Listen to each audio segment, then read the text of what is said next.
Jon Snow stood upon the ramparts of Winterfell, the cold wind of the north biting at his cheeks. The heavy furs draped across his broad shoulders did little to shield him from that chill he had known all his life. He had once thought there was honor in the cold, that it was bracing and honest, that its chill had shaped him into the man he was. Now, tonight, the wind seemed only to whisper deceit. He heard it hiss around the stones of Winterfell's walls, telling him that he was a fool to have ever considered bending the knee. He had ventured south to meet Daenerys Targaryen in Dragonstone at Tyrion Lannister's behest. He had hoped, like a man clinging to a final shred of hope in a storm, that the queen with her dragons would help him save the realm. He had told her of the White Walkers, of the Night King, of the army of the dead gathering beyond the wall. He had believed he had no choice, that desperation demanded an alliance. But no matter how noble the cause, the meeting had left him feeling uneasy. Forced to kneel for the sake of his people, forced to call her his queen simply to gain her power and her might. The idea had rankled him, but the memory of Hardhome and the hundreds of corpses rising under the Night King's call had made him swallow his pride. But something had changed after he came home. Sansa's eyes had told him enough. The Northern Lords, those who had declared him king in the north, trusted him only so far as he put their own interests first. They had grown wary. They did not want a Targaryen's name called in the halls of Winterfell. They had once bowed to a Targaryen, and the memory of that bondage had never truly left the blood of the north. Some still sang of how Torrhen Stark had knelt to Aegon the Conqueror, how that single act had saved the north from Dragonfire. But old resentments lingered, and new resentments festered. The same lords who had crowned Jon as their king refused to risk another Targaryen rule, even if Daenerys carried the promise of dragons and fire to fight the ice. The wind keened like a dirge along the towers.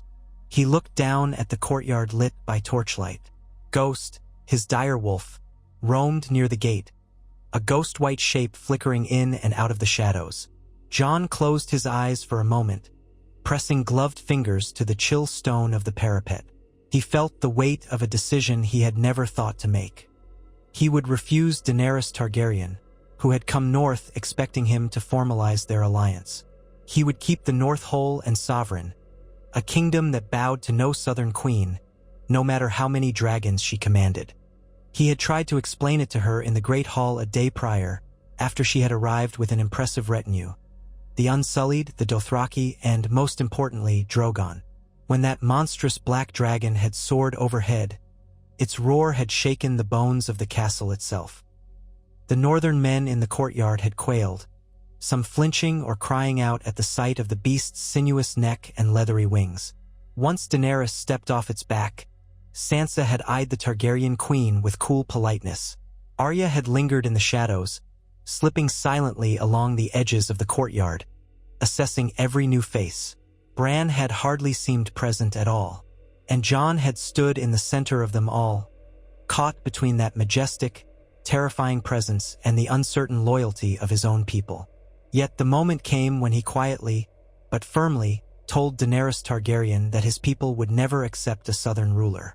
He had explained that although he knew the threat beyond the wall was real, he could no longer ask the north to kneel. He saw the flicker of anger in her eyes, the flame of her Targaryen heritage quick to spark, but then an equal measure of shock. She had come expecting an oath renewed. Instead, he told her that while he would fight the Night King with her, if it came to that, he would not pay fealty to her crown. He would remain king in the north, as his people demanded. Only days later had word spread that Daenerys had threatened to take her armies south again unless she gained his open loyalty. In response, Jon had felt, for the first time, an iron sense of resolve coil in his gut. He could not kneel now, not after all he had endured, not with so many eyes on him. Something had awakened in him, something that claimed that the North must never bow again, not if it intended to endure. The lords roared their approval upon hearing his decision. Sansa's face had been unreadable, her cold blue eyes flickering only with a brief spark when he proclaimed he would remain king in the North, unbent, unbroken by any southern rule. Perhaps she saw something in him akin to the father they had both lost. Or perhaps she worried that the full might of dragons could be turned against them. She was not the only one with concerns. Tyrion Lannister, that clever, silver-tongued hand of the queen, had come to Jon, trying to salvage the alliance. Tyrion had gone so far as to entreat him privately. If you refuse her, you may save your pride, but the realm is bigger than pride. You know the dead are coming. What difference does it make who is called queen if, in the end, we all become whites under the Night King's rule? The dwarf's eyes shone with frustration that day in the meeting chamber, but Jon offered the same unyielding response. My lords demanded a king. If I kneel, I lose them. If I lose them, I lose the North. We need the North united. Tyrion understood but disliked it. In the end, Daenerys withdrew with her armies to the south, announcing that she would battle the Lannisters or whoever else threatened her claim to the Iron Throne, while Jon Snow sorted out his own precarious rule. She had not banished him outright from her good grace, but she had left a tension in the air that crackled worse than a coming storm. For if she did take the Iron Throne, the question of the North's allegiance would be asked again, and this time with less courtesy. There would be dragonfire, perhaps. Jon tried not to dwell on that possibility. He could only concern himself with the immediate, the dead, the unity of his lords, the question of how a bastard of Winterfell could truly guide them to salvation. He roused himself from the ramparts and descended the stone steps. Inside, the corridors glowed with torchlight. Servants bustled to and fro, too busy to do more than bow or curtsy in haste. The castle was more crowded than it had been in years, with new faces. Lords from the more distant corners of the north had converged to pledge themselves again to the king in the north, their devotion renewed once they learned he would not bend the knee. Even some of the more recalcitrant houses had begun to present themselves, for many had withheld total support until his stance was certain. Now that he had chosen, they had come, albeit guardedly, to heed his call. He pushed open the double doors leading to the great hall. The weight of them reminded him of old times, of walking beside Robb Stark when he was declared king in the north. In the hall, a warm glow from the hearth illuminated the high stone walls. A few lords lingered there this late in the evening, huddled around small tables or near the fires, quietly discussing matters of supply and levy. Jon scanned the room. At the far side, on the raised platform where the high table stood, he spotted his half-sister, no cousin Sansa, conferring with Lord Glover and Lady Mormont. He could see the tension in her posture, the press of her lips. Yet Sansa had grown adept at concealing her internal storms behind a cool, graceful expression. When she noticed him approaching, she nodded politely and finished her conversation. The lords bowed to him as they parted, leaving Jon and Sansa standing by the table. Jon gestured for her to sit, but she waved it off. She studied his face. By the gods, she had changed so much since their childhood. He recalled the bright-eyed girl dreaming of gallant knights and tourneys. That girl was gone, replaced by a woman of fierce intelligence and an iron will forged through suffering. "You sent for me?" he asked, keeping his voice low. She folded her arms, glancing around to be sure no one would overhear. "I did. Word from the last hearth. House Umber's scouts report sightings of the dead beyond the wall, not so far to the east of Castle Black as we had thought." Jon felt a pang in his stomach, a cold fear that he had become too used to carrying these past months. How many? They do not know, but the footprints were many. Their outriders spotted half-decayed whites wandering beyond a ridge. The scouts did not linger. They have returned to the Umber stronghold, awaiting further orders. Jon let out a slow breath. "We need to send men, or at least confirm the threat's position." She looked away for a heartbeat. "You mean men or ravens?" The lords are tired of hearing that there are enemies in the dark. They want proof, or they want them destroyed. But they do not want their people wandering the far north in search of phantoms. He nodded grimly. "We need to hold them together, Sansa. The moment we appear to falter, the moment we allow the old arguments and grudges to surface, we lose all unity." Her lips twitched into a wry smile. "Then you need to be more like father, stand tall, speak firmly, and do the right thing even if it costs you." He considered that, the memory of Ned Stark an ever-present echo in his mind. "I will do my best, but I am not father. We both learned that the hard way." She sighed, the tension in her posture never easing. "You should rest, Jon. You always look so tired these days." "We all do," he said, giving her a faint, appreciative nod. "I will soon." "Good," she replied, though her tone left little hope that either of them would truly find rest. He took his leave of her and made his way to his own chambers. Though he was now king in the north, he still kept the old bedchamber that had once been his as a child, although it had been upgraded and refurnished to reflect his station. The simple, humble boy that had once been a nameless bastard never truly left him. Most nights, he lay awake, mind churning, torn between the vow he had made to protect the realm against the darkness beyond the wall and the vow he had made, unspoken but heavy with meaning, to uphold the North's sovereignty. But that was the burden of a king. More so, it was the burden of a man who had seen the face of death and could not ignore it. He set his sword, Longclaw, beside the bed. The direwolf pommel looked at him with silent reproach, as if to ask how he could turn away from a Targaryen's power when that might be the key to victory. Longclaw had once been a Mormont blade, given to him by Jeor Mormont of the Night's Watch. Now it felt like the spirit of House Mormont, or maybe the spirit of duty itself, sat in silent judgment. He tugged off his gloves, unfastened his cloak and leathers, and tried to settle into something approaching rest. Images flickered in his mind. The face of the Night King, the swirl of snow, the cold eyes of the undead. Then the echo of Daenerys Targaryen, a queen with fire in her eyes, determined, unstoppable, unless she turned those dragons upon him and all the North. Wearily, he turned on his side and let the restless night carry him wherever it would. In the morning, he convened a gathering of the northern lords in the Great Hall. They came dressed in their warmest furs and cloaks, each of them bearing the hardened expressions of those who had seen too much in recent years. The War of the Five Kings had drained them. The Bolton's atrocities had left scars that would not soon fade. Now, with rumors of whites and White Walkers, they found themselves facing a threat that sounded more like an old nightmare from a grandmother's stories than a flesh-and-blood enemy. Still, they came loyal to the king in the north, or at least loyal to the idea of him. Jon stood at the head of the room. Sansa stood on one side of him, Arya on the other. Bran did not attend.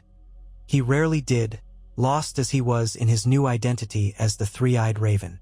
The faint winter light fell through the high windows, illuminating the dust motes that spun in the air. "Lords of the North," Jon began, his voice echoing off the stones. "We have heard new reports from the far reaches of our land. The dead move beyond the wall. The free folk, those who once were our enemies, are manning Eastwatch by the Sea under Tormund Giantsbane's leadership. We do not know how long that will hold if the White Walkers push from the haunted forest. The Umbers have sighted them near the eastern roads leading south. We may have less time than we believed." A stir of nervous murmuring rose among the assembled men. Lord Glover stood, frowning. "We have pledged ourselves to you, your grace, because we believed that you would keep the North safe from those that would subdue us. But how can we trust that we'll keep safe from the dead without the dragons that Daenerys Targaryen offers?" Jon swept his gaze around, noting how every face seemed to hold that same uncertainty. They wanted reassurance or proof that he was right. He set his jaw and said, "Even with her dragons, we cannot simply rely on a southern queen who demands our submission to her rule. We stand as an independent kingdom. If we kneel now, there's no telling what happens to our autonomy once the war is done. But that does not mean we cannot find a way to secure her help, even if it's no longer an official alliance." Lord Serwyn, young and earnest, rose and spoke with something approaching alarm. "Without official ties, how can we expect her to lend us her forces? Will she not ask for something in return? We have so little to bargain with. And I hear men speak that she threatens to depart entirely." Jon felt the tension in the hall tighten. He did not want to lie. She has indeed gone south, back to Dragonstone, to secure her position before marching on the Iron Throne. But remember, her war is with Cersei Lannister. The Night King's war is with all the living. When the dead come, no southern throne will matter. The Targaryen queen may come to see the sense in that, or she may not. We must prepare for the worst." With those words, the murmurs became an undercurrent of fear. Some voices rose, calling for watchtowers and fortifications. Others demanded that Jon treat with Daenerys again or else risk destruction. Others spoke of forging new weapons of dragonglass. Yes, that was something tangible. Samwell Tarly's message about the properties of dragonglass had proven correct. The shards could kill White Walkers. Already, the forges in Winterfell were working day and night to shape arrowheads and spear points from the caches shipped from Dragonstone. Jon allowed the debate to swirl around him, focusing on one main concern: unity. Let them argue over details so long as they agreed on the core premise. The dead were coming, the North stood alone, and they had to hold fast together. But Arya's watchful eyes slid across the crowd, reading faces. She drew closer to Jon, whispering, "Some of them still doubt. They may not say it outright, but I see it in their eyes. They've not faced the White Walkers." Jon nodded. He too had felt the undercurrent of disbelief mixed with fear. They will believe when the dead are at their door. Then it might be too late. "What would you have me do?" Arya asked softly, her voice cold as the wind outside. "I could encourage them." Jon knew what she meant. Arya's definition of encouragement might be more forceful than he cared to employ. He shook his head. "We are not monsters," he said quietly. "Not even if fear makes us wish to be." After hours of discussion, the meeting ended with the lords pledging men to bolster the watch along the Gift and beyond. Scouts were to be increased and more dragonglass weapons produced. It was a plan, but not enough of one to banish the dread in anyone's heart. The question of Daenerys lingered like a thundercloud. When the lords filed out, Sansa turned to Jon. "They want you to lead them, but some of them wonder if you should have bent the knee. They think you are letting pride overshadow necessity." Jon felt that barb sink deep. "Pride? You think this is about pride?" He saw her expression soften slightly, but it remained firm.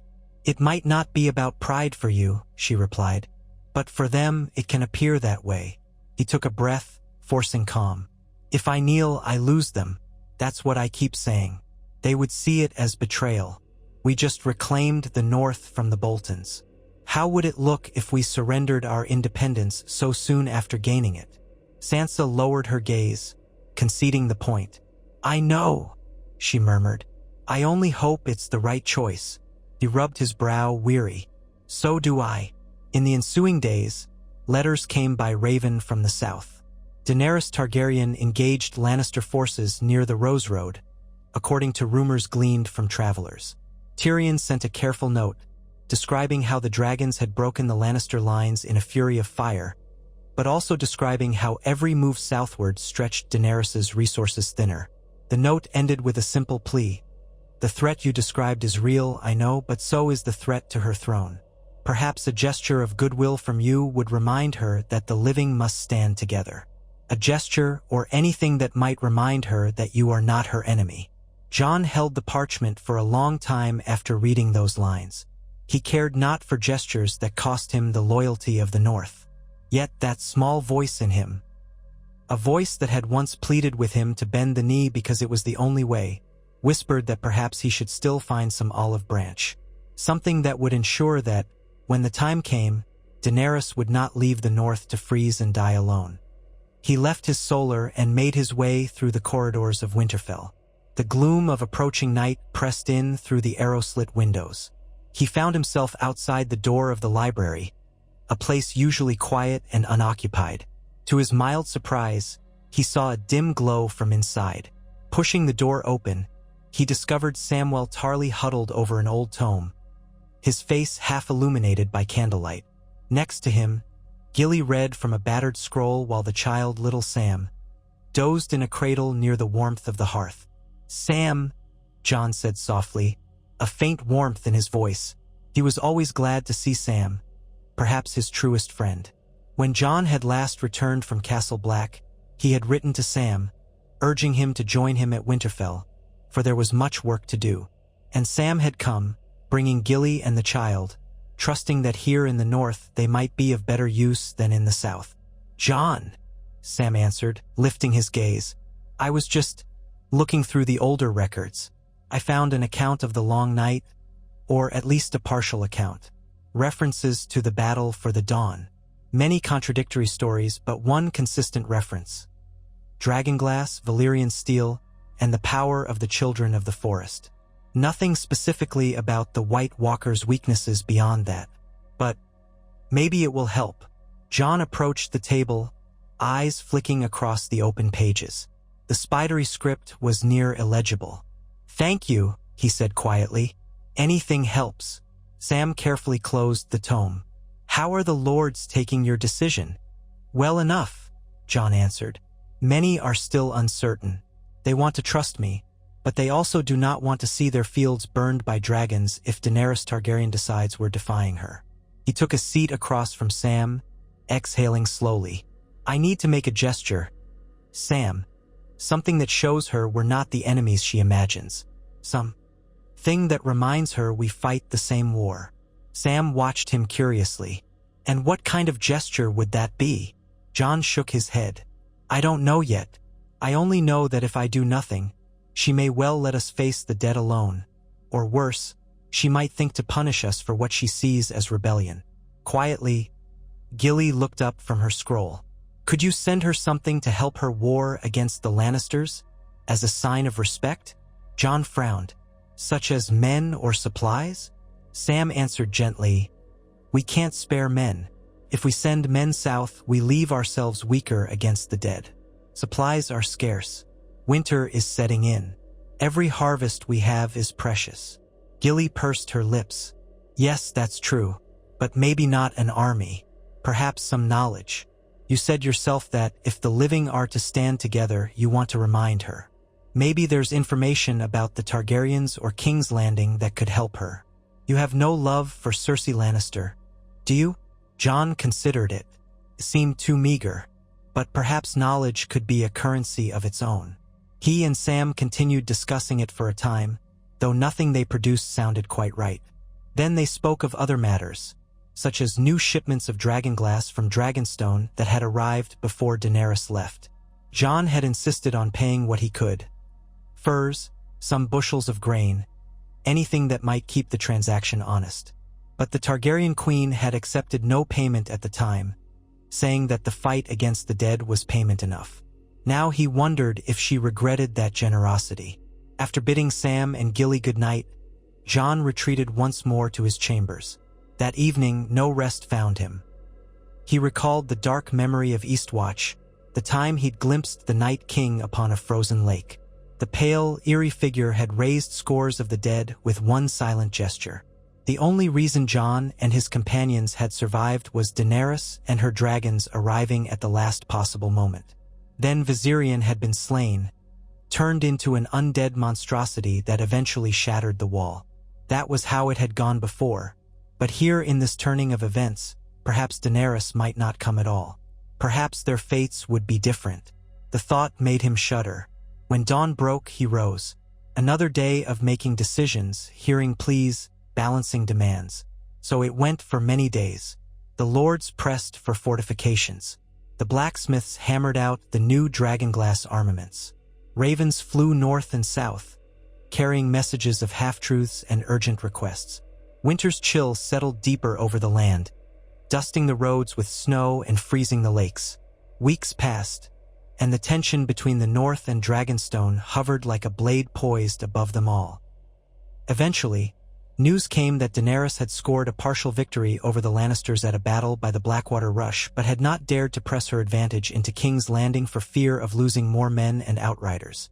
Meanwhile, Cersei had begun to gather new allies, forging uncertain pacts with the Iron Bank, perhaps with Euron Greyjoy. The war was in flux. Jon felt some relief that Daenerys was occupied and not directing her dragons north. But relief mingled with a deeper anxiety. The Night King would not wait for them to finish their petty wars. It happened near the end of the year's first heavy snowfall. A raven arrived from Tormund at Eastwatch. The letter was short and to the point. "The dead gather in numbers near the gorge. We have scouted them at night. They are too many for us to hold if they advance in full force.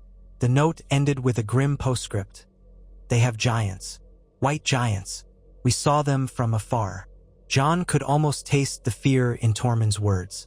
The memory of that massive white giant that had battered at the walls of Hardhome haunted him. Now they marched with the dead. The question hammered in Jon's mind. Where was Daenerys' help? Perhaps he truly had lost it. If so, how long before the army of the dead simply overwhelmed the smaller forces of the north? Jon called a war council in Winterfell. The largest gathering of Northmen since the days of Robb Stark's war was assembled. Rooms overflowed. Banners of the wolf, bear, moose, and more hung from the rafters. He saw Lady Mormont, small and severe, glaring at the older lords who doubted. He saw Lord Serwyn shifting nervously. He saw the Karstark youth, Alice Karstark, standing stiff-backed. He saw the Umbers, looking harrowed by the sightings near their lands. He saw how they all pinned their hopes on him. "All right," Jon began, voice steady. "The time has come to prepare the North for an invasion by the dead. I will not sugarcoat this. We face an enemy unlike any living foe. Our steel means little unless tipped with dragonglass. We have a finite amount. Our lines must hold. The best we can do is try to contain them at choke points. The gift, the hills near Last Hearth, the roads leading south. If they break through those points, we rally at Winterfell. If Winterfell falls, we retreat further south. But understand, there will be no truly safe haven." A quiet fell across the lords. Then Lady Mormont stood, her high, clear voice cutting through the hush. "And what of the Targaryen queen? Her dragons might turn the tide. Have we truly lost her?" All eyes turned to Jon. He wrestled with the question. If he told them how thoroughly he had refused her demand, they might panic or blame him. "She is preoccupied with the wars in the south," he said carefully. "We have not lost her entirely, but we cannot rely on her. We must fight this battle ourselves, if it comes to that." A host of uneasy murmurs spread like ripples on water. Jon let them speak their fears. Then he raised a hand to silence them. "We have faced worse odds before, my lords. My lady," he added, acknowledging Lady Mormont. "We will do what we must. Begin mustering your men. Spread word across the north. All able-bodied men and women willing to fight shall be called to arms. Train them in the use of dragonglass-tipped weapons. Those who cannot fight must gather supplies, reinforce defenses, and be prepared to evacuate at a moment's notice. We hold the north. We will not kneel, not to any living queen, and not to the dead. We stand." The words rang off the walls. For an instant, the old pride of the north flared in the eyes of the lords. Jon saw, too, the terror behind that pride, but they raised their voices in a ragged cheer, as if to ward off fear with thunderous defiance. That evening, the corridors buzzed with hurried footsteps. Ravens flew out from the rookery, carrying summons and calls to prepare. Blacksmiths hammered day and night. The training yards echoed with the clash of steel on steel. Even the women, led by Lady Mormont's example, took up spears to practice. Winterfell braced itself for a siege that might or might not come soon. Yet the question still nagged Jon. What if Daenerys' dragons could have made all the difference? What if he had thrown aside the demands of the northern lords and bent the knee, at least long enough to ensure that the Great War would be won? He was king in the north now, and it was his responsibility to safeguard his people. Had he made the correct choice? Days slid past in a swirl of snow and tension. Reports trickled in from scouts that the army of the dead had yet to breach the eastern roads. At Eastwatch, the free folk held fast, watchful of every flicker in the dark. Tormund sent ravens regularly, each new letter describing smaller groups of whites or roving packs of undead creatures. Yet a great mass seemed to gather somewhere beyond the gorge. Jon's nights were fraught with nightmares. In them, he saw the north consumed under a white tide, families fleeing as the dead poured over the land. Then, from above, a dragon's roar, and he would wake, drenched in sweat, uncertain if the dragon came to save or to destroy. It was after one such dream that he woke to find Sansa at his door, face pale, her hair loose around her shoulders. A single candle lit the hallway behind her, casting her shadow long across the floorboards. "What is it?" Jon asked, half dreading the answer. She spoke in a hurried whisper. "A raven from Daenerys Targaryen. Or from Tyrion, rather." Jon pulled the door open wider, letting her in. He took the small scroll she held out.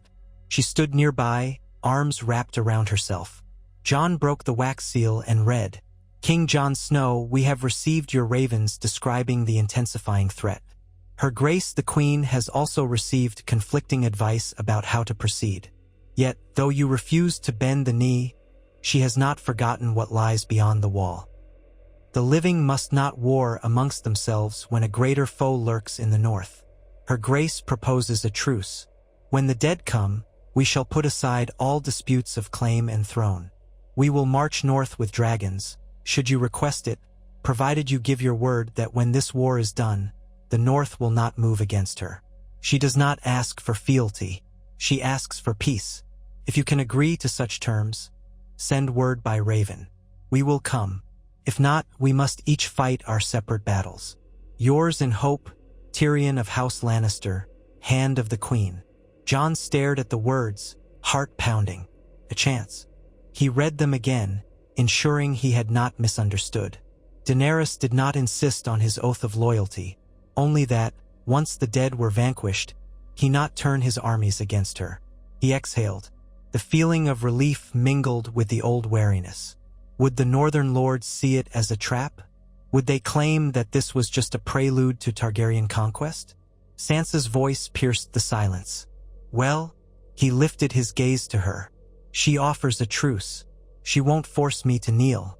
She only wants peace." Sansa's lips parted slightly in surprise.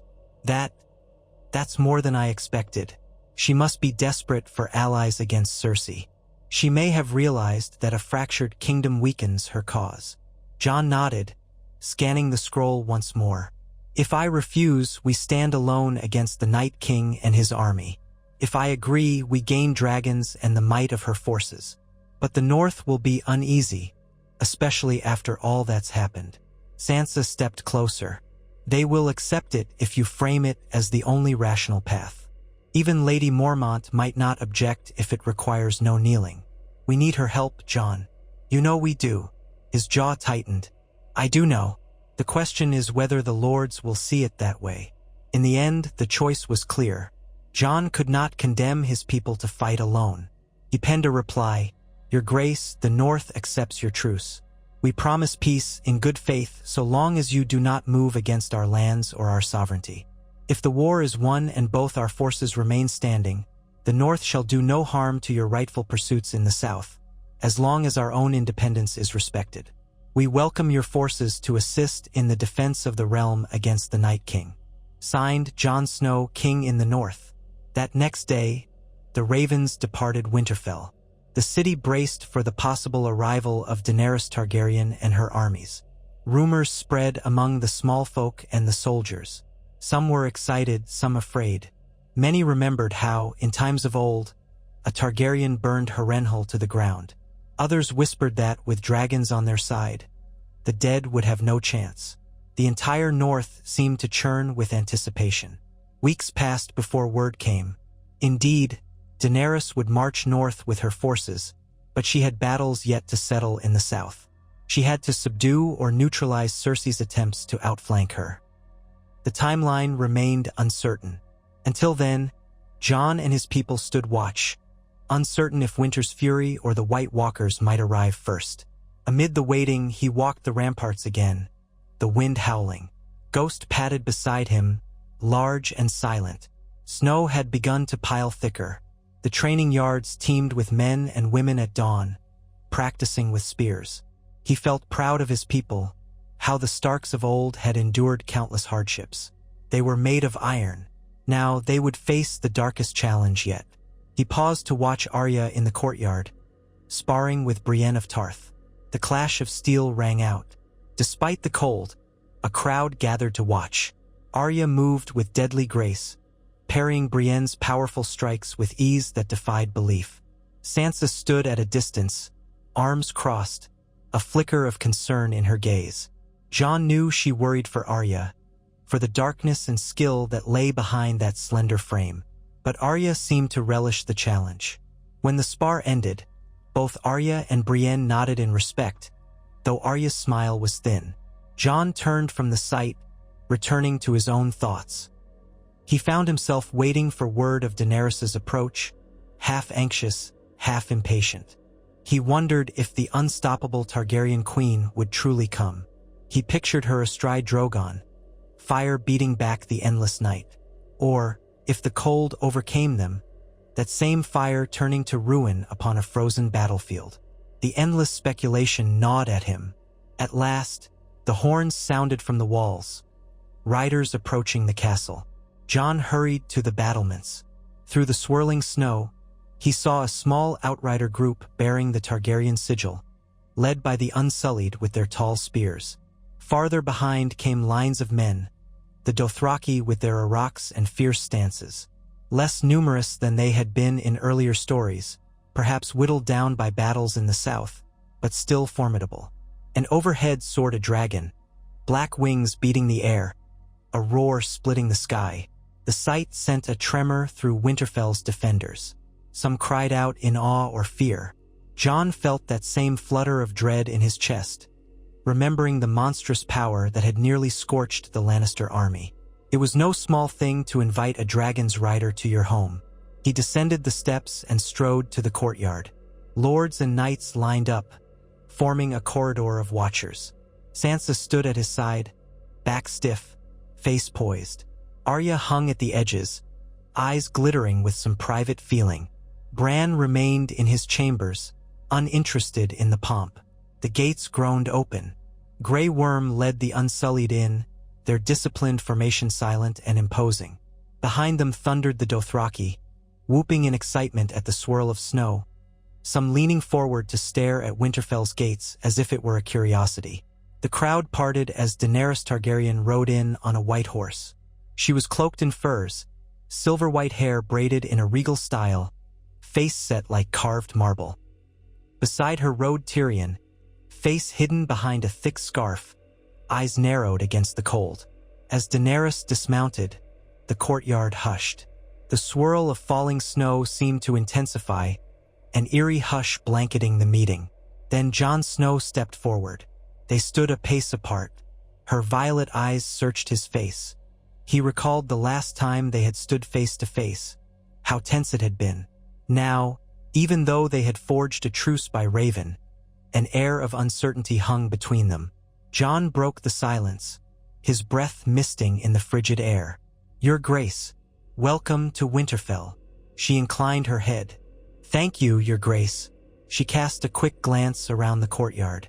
The watchers lingered, staring at the arrival of the Dragon Queen. "You have prepared well," she said quietly, perhaps noticing the soldiers in the yard. "I can see the weight of winter has settled here in earnest." "It has," Jon replied. "We are grateful you came." Daenerys took a moment, her gaze flickering over Sansa, who offered a restrained curtsy. Then Daenerys looked back at Jon.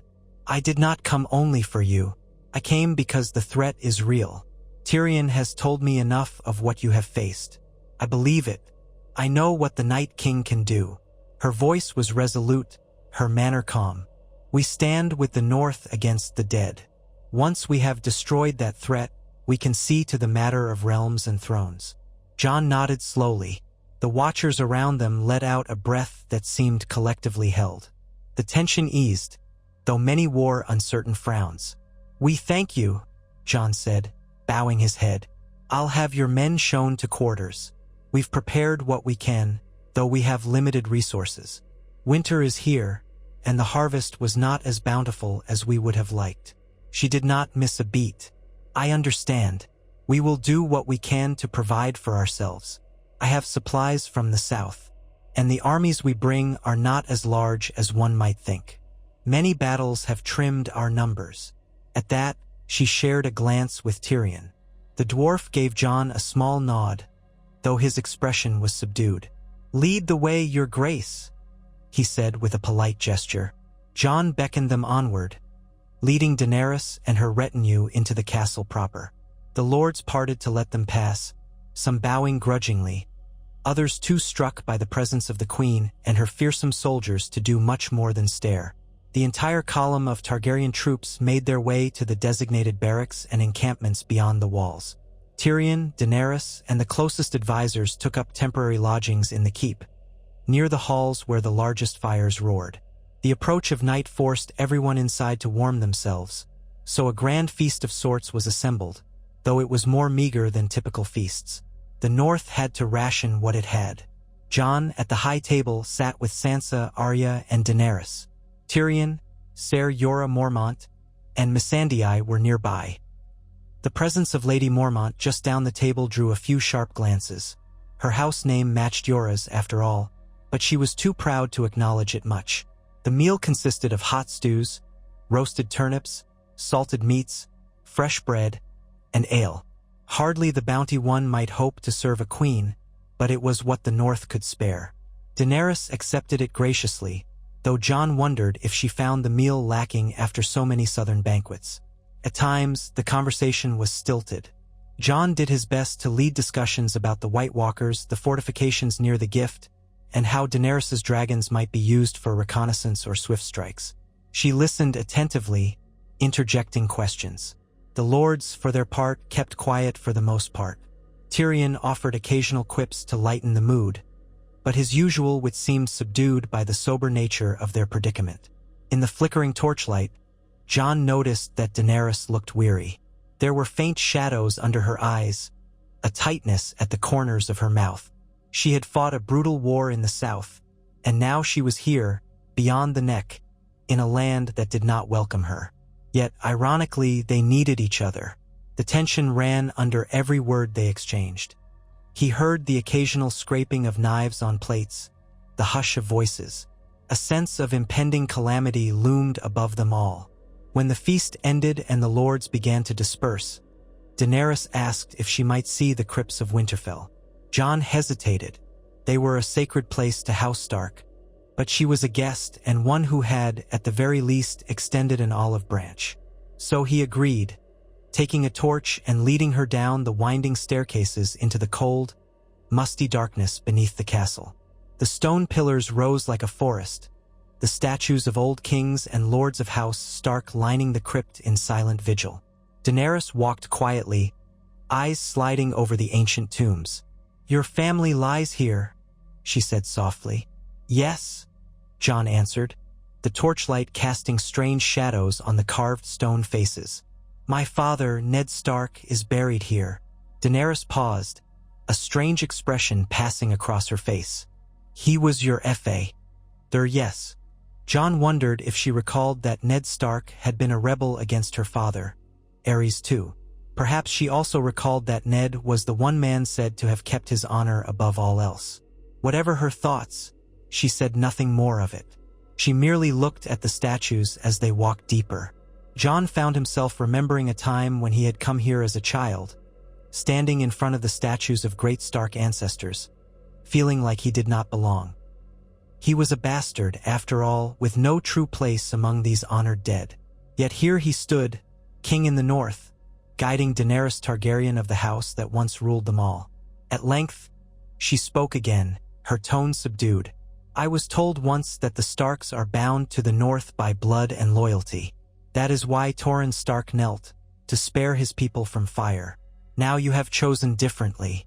You stand free of any vow to the Iron Throne." He studied her face in the torchlight, choosing his words carefully. "I do. My people demanded a king, not a subject.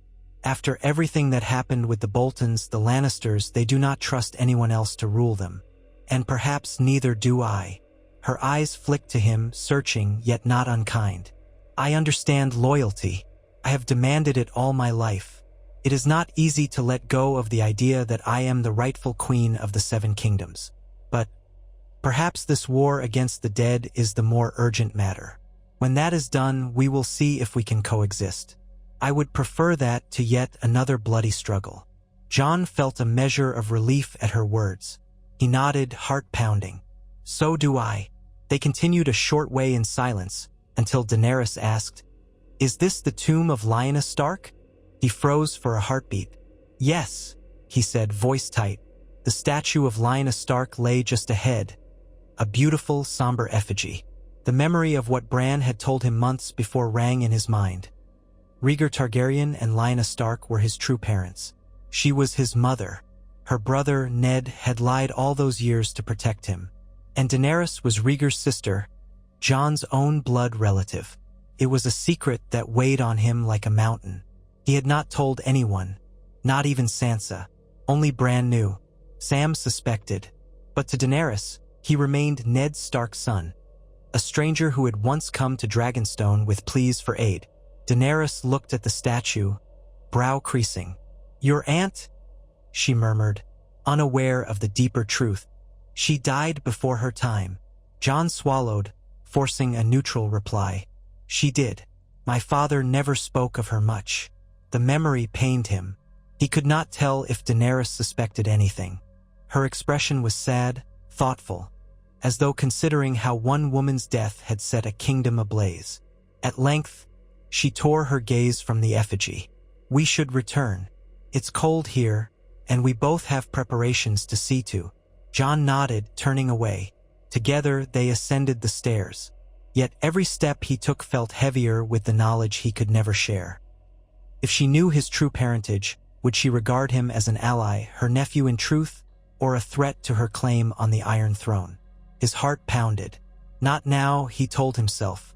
The living war was more important. Let the truth remain buried. In the days that followed, Daenerys sent her dragons on scouting flights beyond the wall. The news they brought back was grim. A roving mass of the undead trudged southward, the White Walkers leading them. Winter storms worsened, hampering travel. The southern roads froze. Even so, her forces settled around Winterfell, forging an uneasy alliance with the northern men. Some nights, tensions flared. Dothraki, unfamiliar with the North's ways, got into brawls with drunken northerners. An unsullied patrol clashed with some of Lord Serwyn's men who mistook them for invaders. Jon spent hours each day smoothing over disputes, reminding both sides of their common enemy. Finally, the watchers in the tower sounded alarms at dawn. Sightings of whites to the north. The army of the dead had advanced near the last hearth. Ravens flew in, describing an endless line of whites marching behind pale figures on dead horses. The Umbers had tried to hold them off, but their fortress had been overrun in a single night. Survivors fled, scattering south. That day, the Great War truly began. Jon Snow, king in the north, called his banners to gather at Winterfell. Daenerys Targaryen, mother of dragons, readied her armies for the onslaught. She flew Drogon to the outskirts of the last hearth, scorching pockets of undead where she could, but the number was overwhelming. Her second dragon, Regal, flown by no one, accompanied her in savage aerial attacks. Though they burned hundreds, the dead continued onward, unstoppable. The cold winds howled, driving stinging ice across the land. When Daenerys returned to Winterfell, her face was grim, her lips drawn tight. Jon stood in the courtyard as she dismounted, the swirling snow nearly turning her white hair invisible against the sky. "It's as bad as we feared," she said in a low voice. "Even Drogon can't burn them all. The horde is too large." Jon nodded, every muscle taut. "Then we make our stand here." His gaze flickered to the walls of Winterfell. The old fortress had withstood centuries of winter, but would it withstand an army that did not fear death? "We have trenches, dragonglass-laced barricades, archers with dragonglass arrows. We'll place catapults to the front, line the ramparts with archers. Those who can't fight will shelter deeper in the castle, in the crypts. Sansa will oversee them." Daenerys met his eyes. "I'll do what I can from above. But the Night King may come, and if he does, I'll need to face him directly. This is our chance to end this war."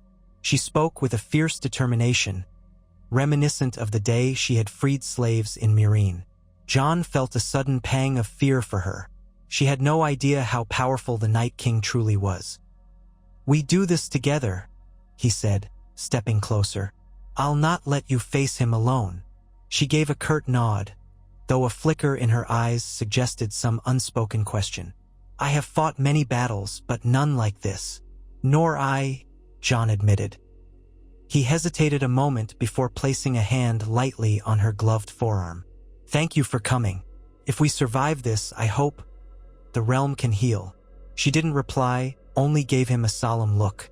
Then Grey Worm approached, calling her name, drawing her away for tactical discussions.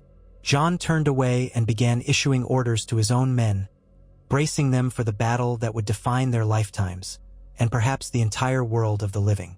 At dusk, the horizon glowed red as the sun dipped behind heavy clouds. Snow and wind whirled across the fields. The walls of Winterfell were lined with archers, swordsmen, spearmen, men and women who had never so much as stepped onto a battlefield but were now pressed into service. The North had come together under Jon Snow, in no small part because he had refused to yield their sovereignty. This was their home, and none would watch it fall without resistance. Among them stood the Dothraki with their curved blades, muttering in their guttural tongue about the cold. The Unsullied formed ranks near the gates, resolute and unflinching. Lady Mormont and a cadre of Bear Island warriors stationed themselves near the eastern flank. Brienne of Tarth and Podrick took the western side, supported by the Knights of the Vale who had come at Sansa's request. Arya stood atop the ramparts, clad in dark leathers, scanning the darkness for movement, her face a mask of focus. Sansa remained within the keep, ensuring the non-combatants were sealed in the crypts, though her heart yearned to fight beside her siblings. Drums began to beat a slow, ominous rhythm, signaling readiness.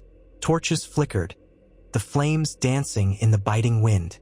The hush stretched across the battlefield, broken only by the occasional snort of horses and the rustle of shifting men. Then a horn echoed, low and mournful. Shapes emerged out of the swirling snow, like phantoms coalescing from nightmare. At first, the watchers only saw the vague silhouettes. Then a wave of whites appeared, an unending tide of once humans, once giants, once beasts, all twisted into nightmarish undead forms.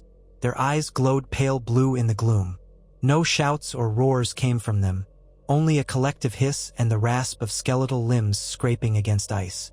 The White Walkers rode behind them on the edges, scanning the fortress with cold malice. Far overhead, the sky darkened further, and the wind whipped with an unearthly wail. Drogon roared. With a thunderous beat of wings, Daenerys soared aloft, unleashing a torrent of dragon fire into the front lines of the dead.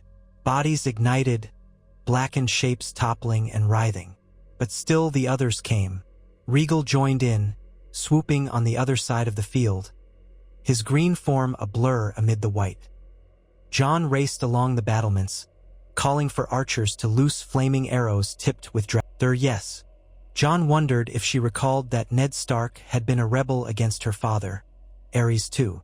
Perhaps she also recalled that Ned was the one man said to have kept his honor above all else.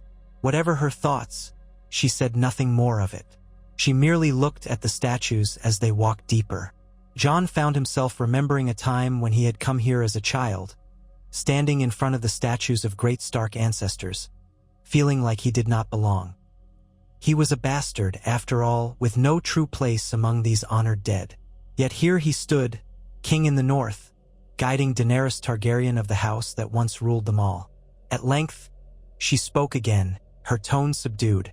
"I was told once that the Starks are bound to the north by blood and loyalty. That is why Torrhen Stark knelt, to spare his people from fire. Now you have chosen differently. You stand free of any vow to the Iron Throne."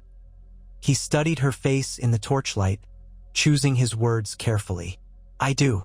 My people demanded a king, not a subject. After everything that happened with the Boltons, the Lannisters, they do not trust anyone else to rule them. And perhaps neither do I." Her eyes flicked to him, searching yet not unkind. "I understand loyalty. I have demanded it all my life. It is not easy to let go of the idea that I am the rightful queen of the Seven Kingdoms. But perhaps this war against the dead is the more urgent matter. When that is done, we will see if we can coexist. I would prefer that to yet another bloody struggle." Jon felt a measure of relief at her words. He nodded, heart pounding. So do I. They continued a short way in silence, until Daenerys asked, "Is this the tomb of Lyanna Stark?" He froze for a heartbeat. "Yes," he said, voice tight. The statue of Lyanna Stark lay just ahead, a beautiful, somber effigy. The memory of what Bran had told him months before rang in his mind. Rhaegar Targaryen and Lyanna Stark were his true parents. She was his mother. Her brother, Ned, had lied all those years to protect him. And Daenerys was Rhaegar's sister, Jon's own blood relative. It was a secret that weighed on him like a mountain. He had not told anyone, not even Sansa. Only Bran knew. Sam suspected. But to Daenerys, he remained Ned Stark's son, a stranger who had once come to Dragonstone with pleas for aid. Daenerys looked at the statue, brow creasing. "Your aunt?" she murmured, unaware of the deeper truth. "She died before her time." Jon swallowed, forcing a neutral reply. "She did. My father never spoke of her much." The memory pained him. He could not tell if Daenerys suspected anything. Her expression was sad, thoughtful, as though considering how one woman's death had set a kingdom ablaze. At length, she tore her gaze from the effigy. "We should return. It's cold here, and we both have preparations to see to." Jon nodded, turning away. Together they ascended the stairs. Yet every step he took felt heavier with the knowledge he could never share. If she knew his true parentage, would she regard him as an ally, her nephew in truth, or a threat to her claim on the Iron Throne? His heart pounded. Not now, he told himself. The living war was more important. Let the truth remain buried. In the days that followed, Daenerys sent her dragons on scouting flights beyond the wall. The news they brought back was grim. A roving mass of the undead trudged southward, the White Walkers leading them. Winter storms worsened, hampering travel. The southern roads froze. Even so, her forces settled around Winterfell, forging an uneasy alliance with the northern men. Some nights, tensions flared. Dothraki, unfamiliar with the North's ways, got into brawls with drunken northerners. An unsullied patrol clashed with some of Lord Serwyn's men who mistook them for invaders. Jon spent hours each day smoothing over disputes, reminding both sides of their common enemy. Finally, the watchers in the tower sounded alarms at dawn. Sightings of whites to the north. The army of the dead had advanced near the last hearth.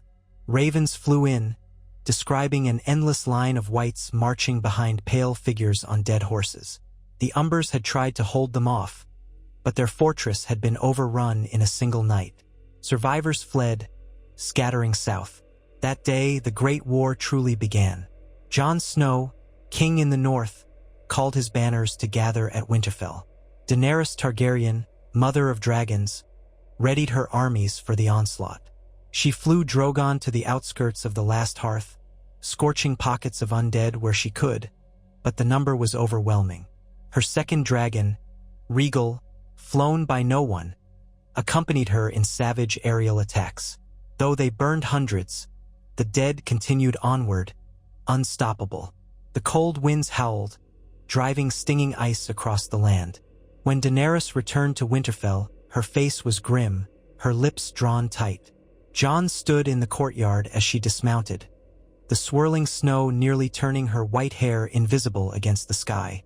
"It's as bad as we feared," she said in a low voice. "Even Drogon can't burn them all. The horde is too large." Jon nodded, every muscle taut. "Then we make our stand here." His gaze flickered to the walls of Winterfell. The old fortress had withstood centuries of winter, but would it withstand an army that did not fear death? "We have trenches, dragonglass-laced barricades, archers with dragonglass arrows. We'll place catapults to the front, line the ramparts with archers. Those who can't fight will shelter deeper in the castle, in the crypts. Sansa will oversee them." Daenerys met his eyes. "I'll do what I can from above. But the Night King may come, and if he does, I'll need to face him directly. This is our chance to end this war." She spoke with a fierce determination, reminiscent of the day she had freed slaves in Meereen. Jon felt a sudden pang of fear for her. She had no idea how powerful the Night King truly was. "We do this together," he said, stepping closer. I'll not let you face him alone." She gave a curt nod, though a flicker in her eyes suggested some unspoken question. "I have fought many battles, but none like this." "Nor I," Jon admitted. He hesitated a moment before placing a hand lightly on her gloved forearm. "Thank you for coming. If we survive this, I hope the realm can heal." She didn't reply, only gave him a solemn look. Then Grey Worm approached, calling her name, drawing her away for tactical discussions. Jon turned away and began issuing orders to his own men, bracing them for the battle that would define their lifetimes, and perhaps the entire world of the living. At dusk, the horizon glowed red as the sun dipped behind heavy clouds. Snow and wind whirled across the fields. The walls of Winterfell were lined with archers, swordsmen, spearmen, men and women who had never so much as stepped onto a battlefield but were now pressed into service. The North had come together under Jon Snow, in no small part because he had refused to yield their sovereignty.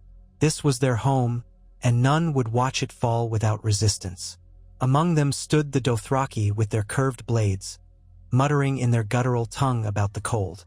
The Unsullied formed ranks near the gates, resolute and unflinching. Lady Mormont and a cadre of Bear Island warriors stationed themselves near the eastern flank. Brienne of Tarth and Podrick took the western side, supported by the Knights of the Vale who had come at Sansa's request. Arya stood atop the ramparts, clad in dark leathers, scanning the darkness for movement, her face a mask of focus. Sansa remained within the keep, ensuring the non-combatants were sealed in the crypts, though her heart yearned to fight beside her siblings. Drums began to beat a slow, ominous rhythm, signaling readiness. Torches flickered, the flames dancing in the biting wind. The hush stretched across the battlefield, broken only by the occasional snort of horses and the rustle of shifting men. Then a horn echoed, low and mournful. Shapes emerged out of the swirling snow, like phantoms coalescing from nightmare. At first, the watchers only saw the vague silhouettes. Then a wave of whites appeared, an unending tide of once humans, once giants, once beasts, all twisted into nightmarish undead forms. Their eyes glowed pale blue in the gloom. No shouts or roars came from them, only a collective hiss and the rasp of skeletal limbs scraping against ice. The White Walkers rode behind them on the edges, scanning the fortress with cold malice.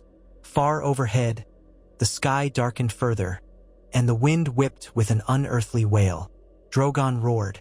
With a thunderous beat of wings, Daenerys soared aloft, unleashing a torrent of dragonfire into the front lines of the dead. Bodies ignited, blackened shapes toppling and writhing. But still the others came. Rhaegal joined in, swooping on the other side of the field, his green form a blur amid the white. Jon raced along the battlements, calling for archers to loose flaming arrows tipped with dragonglass. 1,000 tiny lights arced through the night sky, impacting into the mass of whites. Some fell, disintegrating under the potent effect. Others stumbled onward, clambering over their shattered ranks. Catapults hurled blazing pitch into the horde, but the whites pressed forward, unstoppable. Then, with a collective shriek, the swarm collided with the trenches. The torches ignited the oil-laden pits, sending up roaring walls of flame. The dead battered against them, bodies sizzling and collapsing in heaps of char. For a moment, the living dared to hope this would hold. But the White Walkers raised their icy spears, and shards of unnatural frost spread, dousing sections of the fire. The whites pressed through the breaches, climbing on top of each other to fill the gaps, forming a ghastly bridge of undead flesh over the flames. The front lines of the north, the Unsullied, the Dothraki cavalry, met them in a clash of steel, roars, and shrieks. The battlefield erupted into chaos. Jon bellowed for his men to hold the ramparts. Arrows rained down, spears thrust from above. But the whites found footholds, scaling the walls in places. The fighting became frenzied. Screams filled the night, as the living realized that these enemies felt no pain or fear. Some whites, even when hacked in half, continued grasping. Snow turned crimson with blood. Jon joined the fray on the ramparts, Longclaw biting into rotting flesh, severing limbs that had once been men. He saw a swirl of black hair as Arya darted by, her blade dancing, lethal. Brienne's voice shouted commands to the Vale Knights. Daenerys circled above, unleashing more fire. Where the dragon's flames struck, the dead fell in droves. Yet the wave kept coming, and there were white walkers somewhere in that mass, guiding them. At last, Jon spotted them at the edge of the battlefield. Tall, gaunt figures astride dead horses, eyes glowing an icy blue. One dismounted, raising its spear of ice. As if in response, whites redoubled their assault. The Night King was not visible yet, but Jon's heart clenched in dread. Perhaps the creature was simply letting his generals do their work first. If Daenerys could find him and strike him down, the rest might collapse. It was the one hope that lingered among the living. Dracarys, Daenerys's voice echoed on the wind. Drogon dived, flames cascading down upon a thick knot of whites. They burned, turning black and falling to dust. Partial reprieve. But when Drogon ascended again, an icy spear hurtled through the air, launched by a white walker.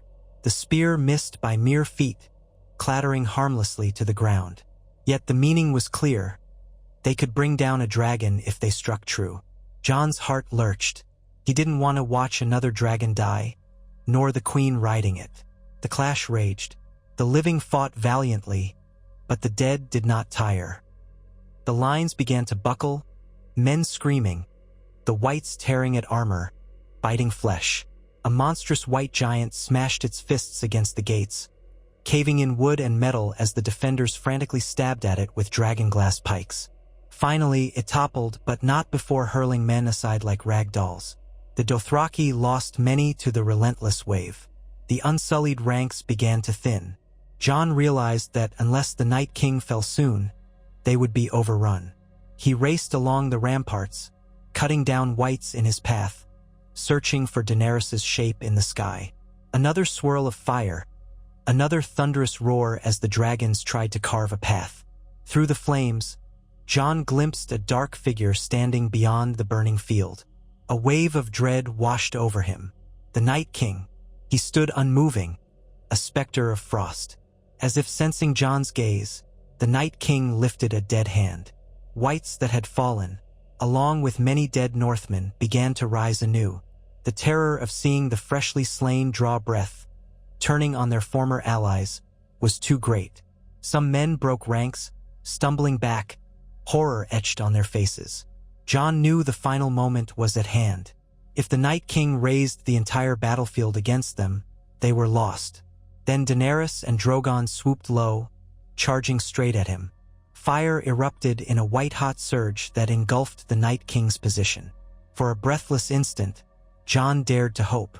But when the flames faded, the Night King stood unharmed, an aura of frost swirling about him. He lifted another spear of ice. Jon shouted, "Fly away! Fly!" But Daenerys could not hear him over the roar of battle. The Night King hurled the spear. Drogon twisted in midair, trying to avoid it. The icy projectile grazed his flank, ripping scales and drawing a horrifying screech from the dragon, though it did not pierce deep enough to be fatal. Daenerys managed to keep her seat, but Drogon's flight wavered. He spouted fire once more, only for the Night King to vanish amid swirling snow. Chaos, panic. The lines at the gates collapsed. Whites poured into the courtyard. Jon rushed down the steps, bellowing for men to hold. Ghost darted among the undead, tearing at rotting limbs, loyal and furious. Meanwhile, Daenerys landed Drogon just beyond the walls, forced to recover from the wound. Grey Worm led a desperate defense, spears bristling. The war descended into a roiling nightmare of steel, fire, and snow. Men shouted, women screamed, children cried from within the crypts. Jon fought until his arms ached, Longclaw slicing through undead flesh with savage efficiency. He lost track of time. The night became an endless swirl of fear. Then, from above, Rhaegal's roar cut the sky. The second dragon dived, unleashing a torrent of flame. White walkers tried to scatter.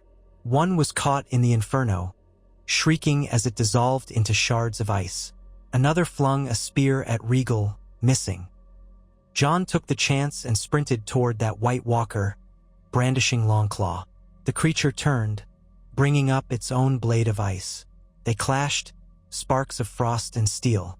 The cold emanating from the White Walker numbed Jon's fingers, but he gritted his teeth and pressed on, finally landing a brutal strike that shattered the monster into icy fragments. At once, the whites around it dropped lifeless to the ground. A small pocket of respite. Still, the battle waged on. The largest mass of whites hammered at the gates, surging into the courtyard, unstoppable. The living retreated deeper, forming a last stand in the second bailey. Daenerys, seeing her armies in dire straits, directed Drogon in a savage onslaught, torching wave after wave of undead. The stench of burning rot filled the air. Piles of ash and bones scattered across the once snowy ground, blackening it. Yet the horde did not relent. Jon found himself side by side with Arya, both covered in grime and blood, fighting for every inch. He glimpsed Sansa at the top of the ramparts, eyes wide with horror, but calm as she directed archers to fire from above. Brienne's voice bellowed from somewhere in the fray. The clang of steel on steel became a ceaseless din. Suddenly, an unearthly shriek tore the air.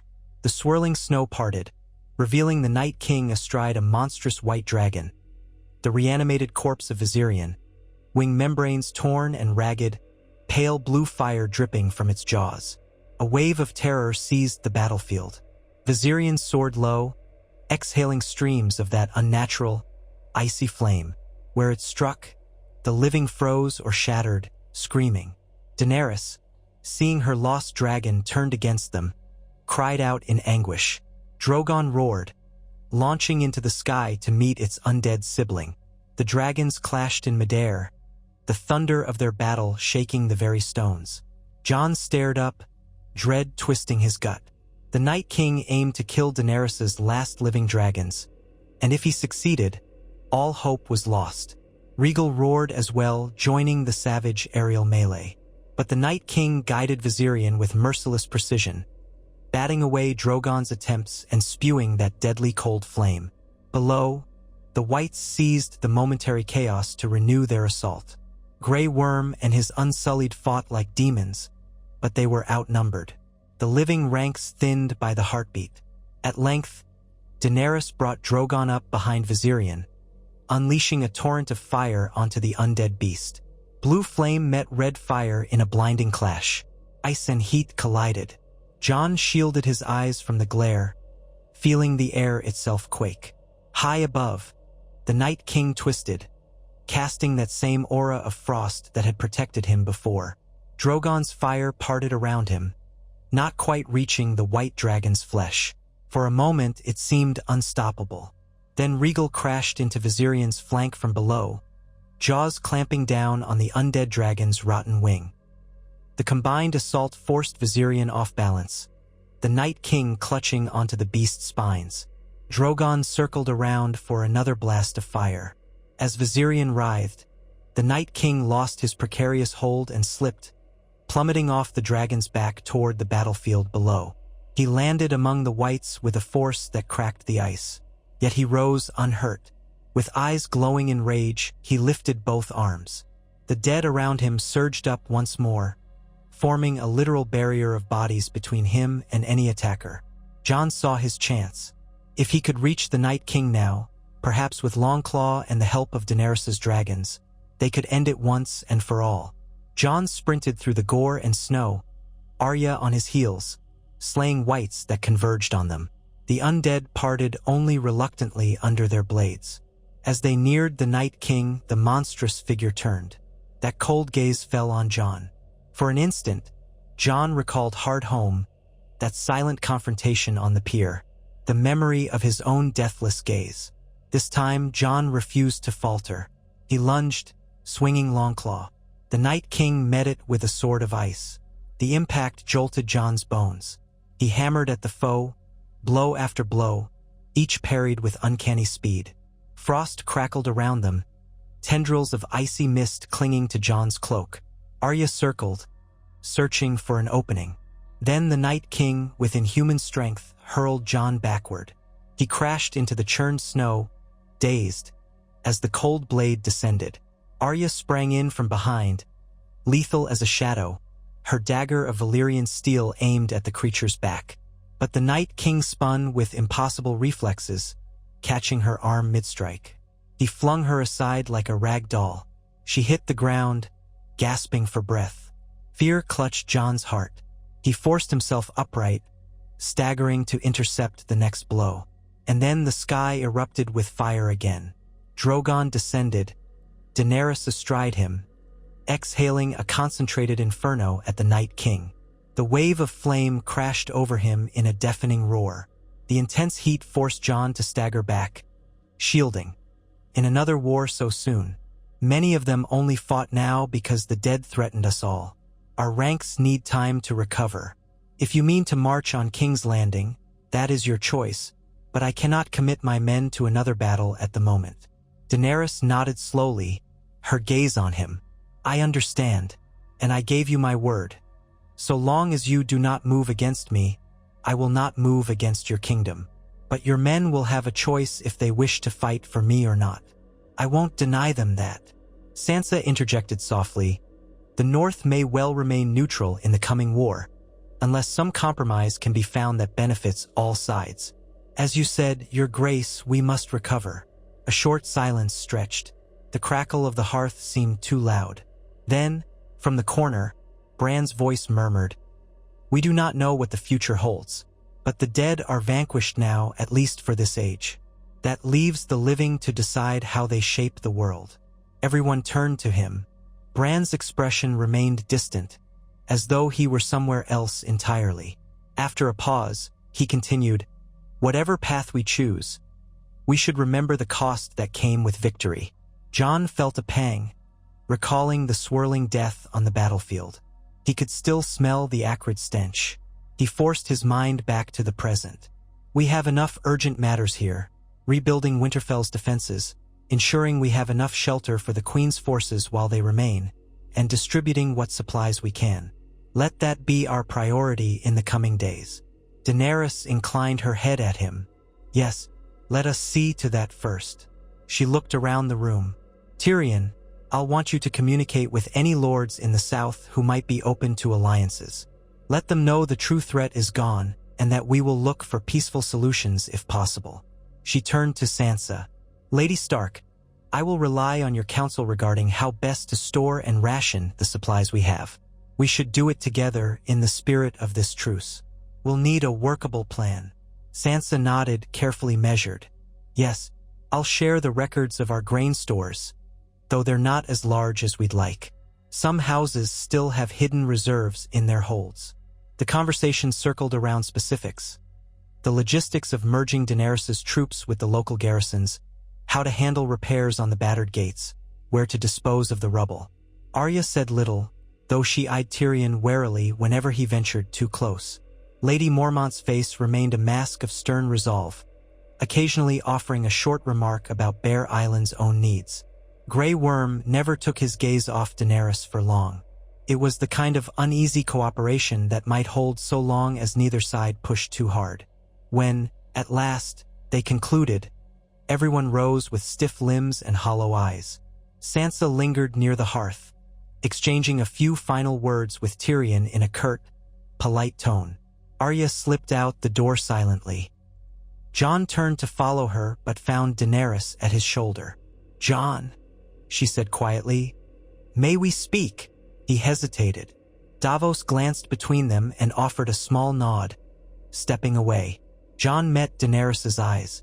They were reddened with fatigue, but still held a quiet determination. Of course, he replied. She beckoned him to walk with her. They left the small solar, heading down a narrow corridor whose windows overlooked the courtyard. The day's meager light cast long bars through the glass. Occasionally, they passed a guard or a servant, but none lingered to eavesdrop. Daenerys moved with a slight limp that Jon recalled had come from the chaos when Drogon was wounded. He felt a pang of sympathy. She had risked her dragons for the north. He could not forget that. At length, They reached a corner of the castle that opened onto a balcony. The wind whipped at them, stinging their skin. She halted there, looking out over the yard where men were collecting broken shields. In the near distance, the pyre's smoke still curled upward, the smell faint but unmistakable. Daenerys drew her fur cloak tighter.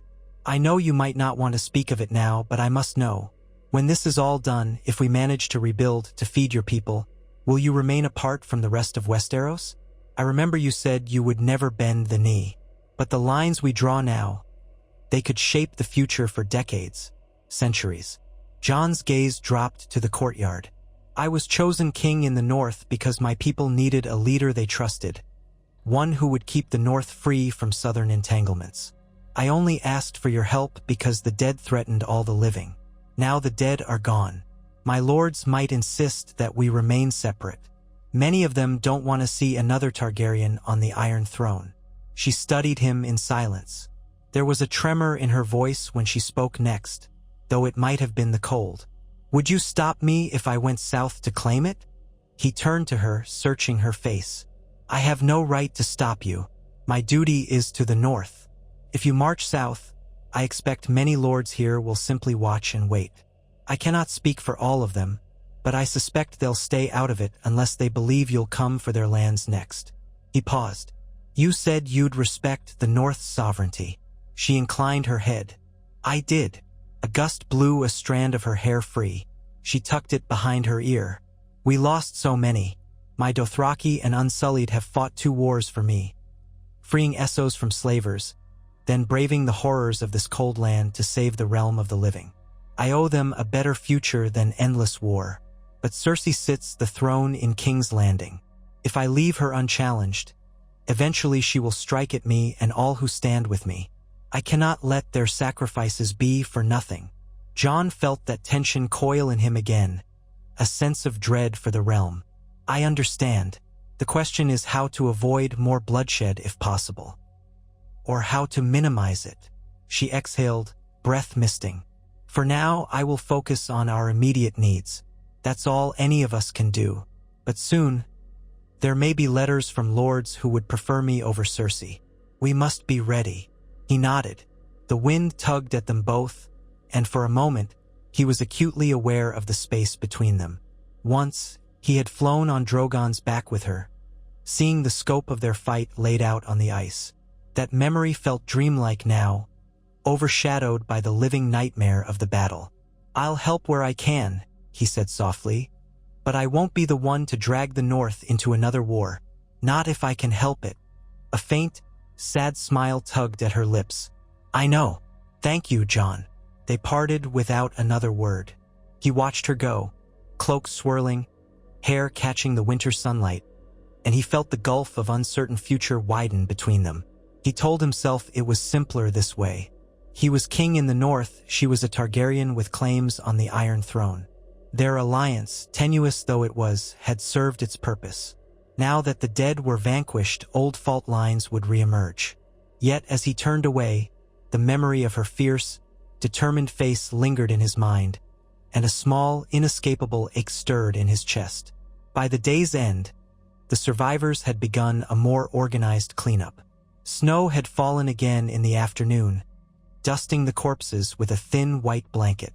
The living gathered wood from broken siege towers to fuel their fires.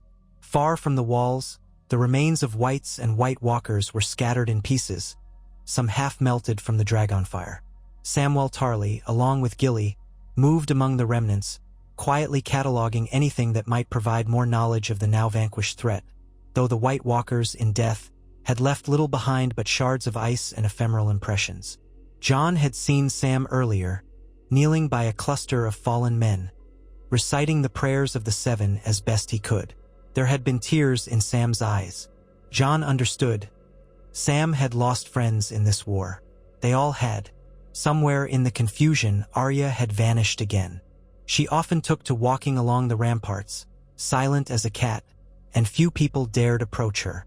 Sansa, on the other hand, had immersed herself in the practical details, overseeing the distribution of stores, designating new living spaces for the Targaryen forces. She was determined, methodical, and when she came across a problem, she solved it with sharp efficiency. Jon admired that. The old Sansa had been a dreamer lost in courtly illusions. This new Sansa was a woman who knew hardship, who wore her authority as easily as a glove. In the low, gray light, Jon found himself in the great hall once more, conferring with a cluster of northern lords who'd survived. Lord Glover, Lord Serwyn, Lady Mormont, and a few others from minor houses whose faces he dimly recognized. They stood around a crude map that had been laid across a table, discussing how to rotate men back to their holds for the winter while still keeping a viable garrison at Winterfell. The chatter died as soon as Jon arrived. Lord Glover spoke first, clearing his throat. "Your Grace, we were just considering the final tally of our losses. Glover men are down to less than half strength.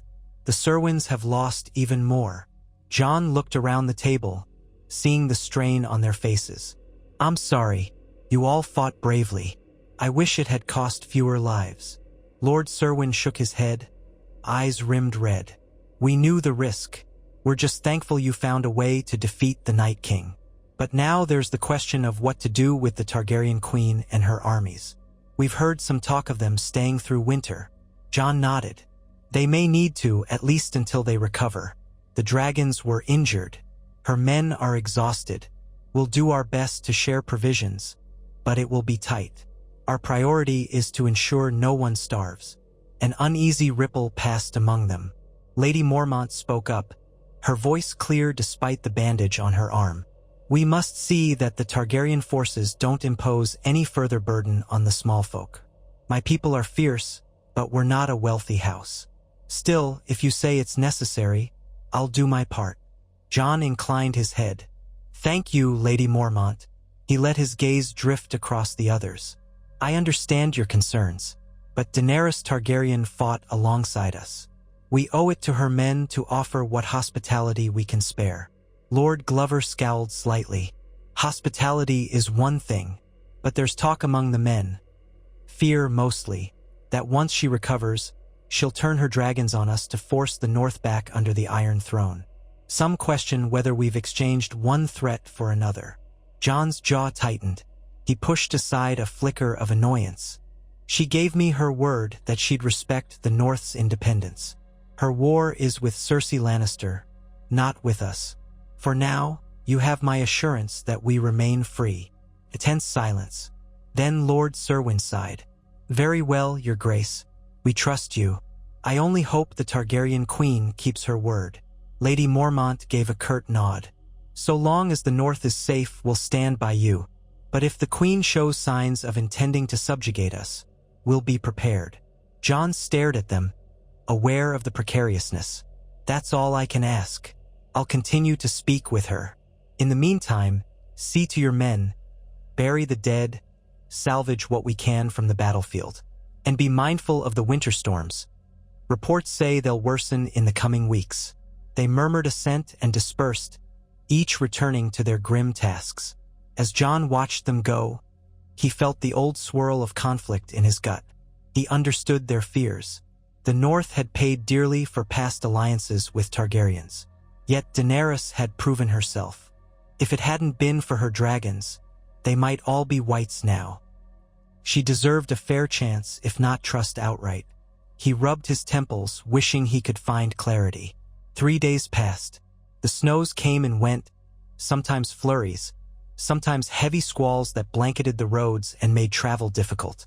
Nonetheless, scouts reported that small pockets of whites and undead creatures far to the north had collapsed when the Night King perished. Free folk, led by Tormund, ventured beyond the wall to confirm that no new threat remained. Tormund intended to guide them back home to the free lands, though whether that would become permanent or not was uncertain. With no White Walkers, the entire shape of the far north had changed. Within Winterfell, repairs were slow but steady. Daenerys herself walked the ramparts daily, when the wind allowed, checking on her Dothraki and Unsullied. She listened to her men's grievances about the cold and the rations. Meanwhile, Tyrion organized supply lines, rummaging through the old ledgers Sansa allowed him to see, trying to stretch resources. Grey Worm drilled the Unsullied in the courtyard, stoic even with his left arm in a sling from a wound he'd received. Sometimes, Jon caught glimpses of Daenerys riding out from the castle on horseback, accompanied by a few knights. He knew she went to check on Drogon and Rhaegal, who had taken to resting in the fields a short distance from Winterfell, occasionally hunting goats or deer to sate their appetites. The injuries to Drogon's flank had begun to heal, though he was still flight-capable only in short bursts. Rhaegal was battered but less severely harmed. There was no sign of Viserion's remains, since he had been undead, but Jon tried not to dwell on that. The dragons were wonders of the world, living weapons, and one had been lost to ice. That was a tragedy as much as any man's death. On the 4th day after the battle, Jon rose before dawn, woken by restless dreams. He dressed in the darkness, pulled on his heavy cloak, and slipped from his chamber. Ghost padded at his side, silent as a shadow, his red eyes glowing faintly in the corridor's torchlight. The castle was mostly asleep except for a few patrolling guards. Jon nodded to them and made his way to the library tower, where he knew Sam might be poring over old texts. Even after the war, Sam's thirst for knowledge had not abated. Jon had questions swirling in his mind that only Sam or Bran might answer. Sure enough, the library's meager firelight illuminated Sam sitting at a long wooden table laden with scrolls. Gilly dozed in a chair, little Sam curled in her arms. Sam, head bent, was scanning a crack-spined tome by candlelight. He looked up at Jon's approach, weariness etched in the lines of his face. Yet when he recognized his friend, his mouth twitched into a relieved smile. "Jon," he said softly, careful not to disturb Gilly. "I was just looking over some older records of Targaryen lineage. After everything that's happened, I thought it might be helpful to piece together certain histories." Jon's stomach tightened. He knew what Sam referred to, the truth of his parentage, the knowledge that had upended Jon's understanding of himself. Rhaegar Targaryen and Lyanna Stark had been his true parents, making him a Targaryen-Stark hybrid who, by some lines of succession, might even have a stronger claim to the Iron Throne than Daenerys.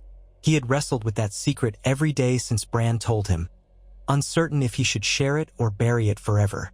"Find anything new?" Jon asked quietly, drawing closer, Ghost settling by his feet. Sam exhaled. "A few scraps, confirmations that Rhaegar annulled his marriage to Elia Martell, and that he wed Lyanna Stark in a secret ceremony in Dorne. It's all hidden in private diaries, old accounts from the Tower of Joy. Not enough to prove it publicly in some official capacity, but enough to confirm it for me. We know the truth, Bran and I. You do too." Jon swallowed hard. "And does Daenerys know?" Sam shook his head slowly. "Not from me or from Bran, as far as I'm aware. The question remains, do you intend to tell her?"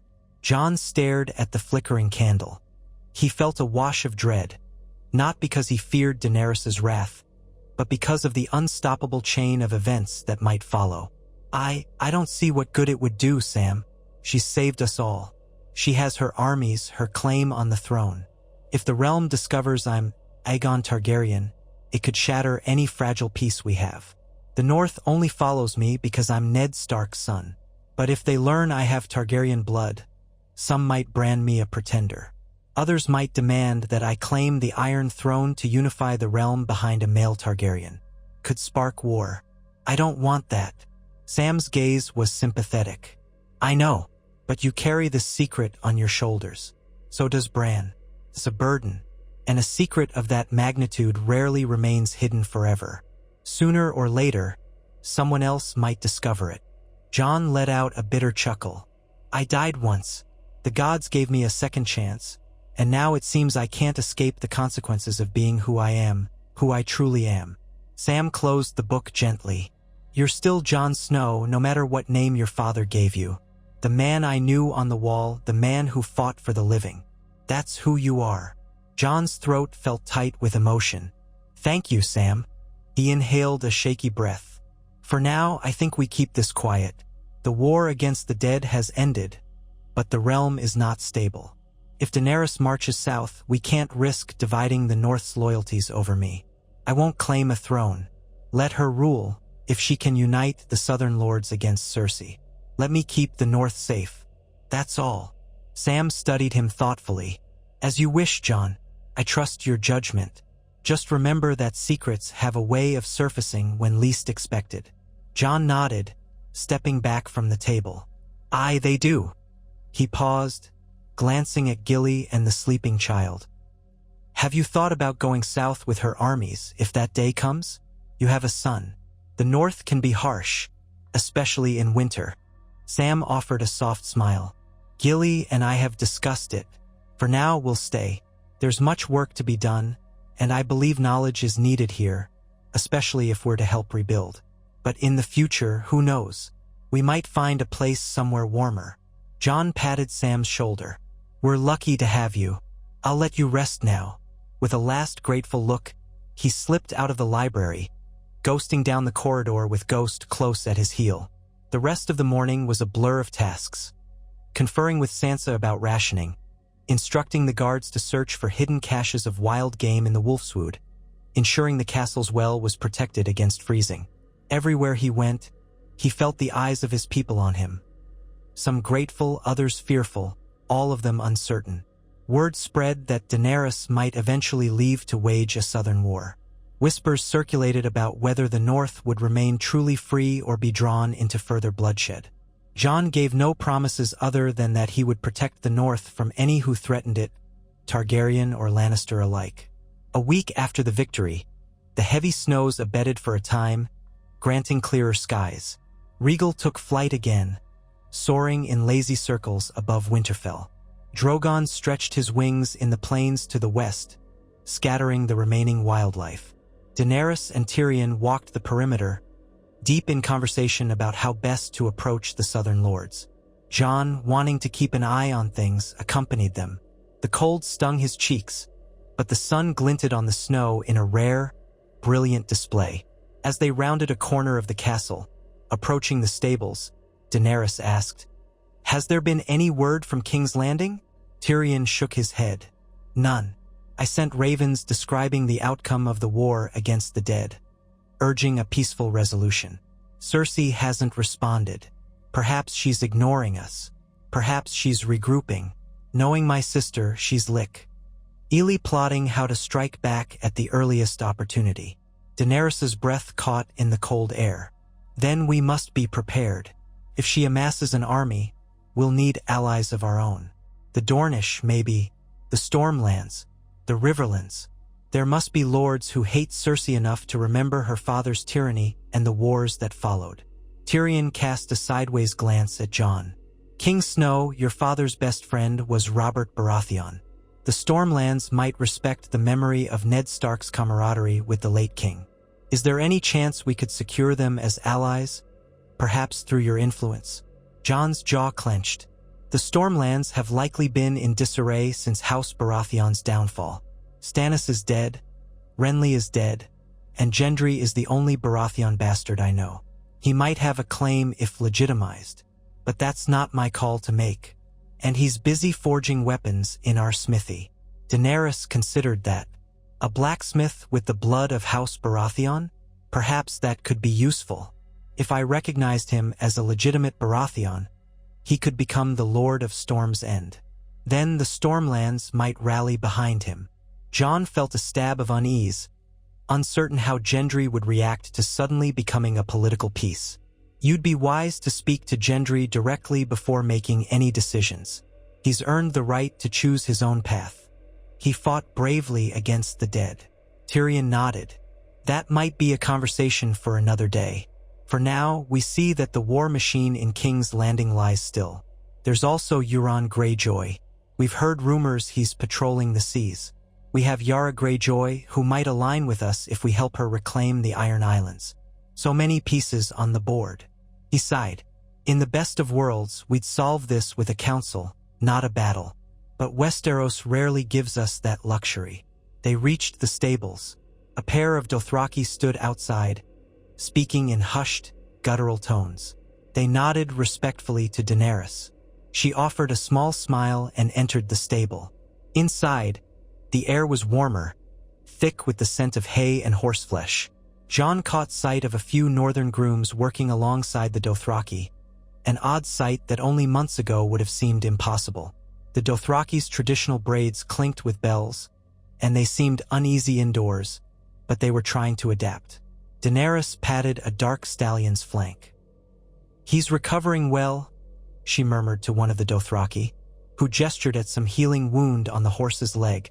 They spoke briefly in their own tongue. Tyrion lingered behind, scanning the stable's interior, while Jon stood, arms folded, lost in thought. The dryness of the hay reminded him of the stable in Castle Black where he once kept his horse for ranging. That felt a lifetime ago. Eventually, Daenerys turned back to them. "I'm heading out to see Drogon. His wound is healing, but the maesters have salves that might help. Jon, Tyrion, would you join me? The ride isn't far, but I'd welcome the company." Jon hesitated. He knew seeing Drogon again meant seeing a creature of staggering power, and he still felt a flicker of awe recalling the beast's fury in the battle. But he nodded. "All right." Tyrion waved a hand. "I'll remain here if that's all the same to you. Horses and I have an uneasy relationship, and I've plenty of ledgers to scour. Besides, Grey Worm is expecting me to finalize new watch rotations. You two go." Daenerys accepted that with a faint smile. She led a horse out of its stall, a slender mare better suited to the north's cold. Jon fetched his own mount from a different stall, a sturdy gray courser, and they saddled up. The ride out of Winterfell was brisk, the wind biting. They passed under the recently repaired gatehouse, nodding to the guards stationed there. Snow crunched under the horses' hooves as they made their way westward. For a while they rode in silence. The countryside was bleak and beautiful in equal measure. Rolling white drifts, skeletal trees, occasional outcroppings of rock. Here and there, they saw the remnants of the battle's approach. Trampled earth, old footprints, the burned carcass of a white giant decomposing in the distance. Jon's stomach twisted at the sight, remembering the terror of that night. But the wind was calm now, the sky is still gray. Nature seemed bent on covering all horror with a soft dusting of white. They found Drogon near the base of a low hill, curled beside a shallow ravine. The dragon's ebony scales glimmered faintly in the pale sunlight. His injured flank was scabbed over with a deep wound, though it seemed less raw than before. At the sound of approaching horses, Drogon lifted his massive head, nostrils flaring, letting out a rumble that could be felt in the chest. Even from a distance, Jon sensed the enormous heat radiating off the dragon's body. He saw charred patches of grass in a wide circle around where Drogon slept, as though the dragon's presence alone had scorched the ground. Daenerys dismounted gracefully, leaving her mare to graze on a cluster of hardy winter grass. She approached Drogon with slow, confident steps, speaking softly in Valyrian. The dragon's pupils narrowed on her, then on Jon. He remembered the first time Drogon had looked at him with those burning eyes, how it felt as though the creature was judging the worth of the man in front of him. Now, Drogon gave a low growl, which Daenerys soothed by placing a hand on his snout. "It's all right," she murmured. "He's a friend. You know him." Jon dismounted, moving closer with caution. He kept his palms visible, voice calm. "Hello, Drogon."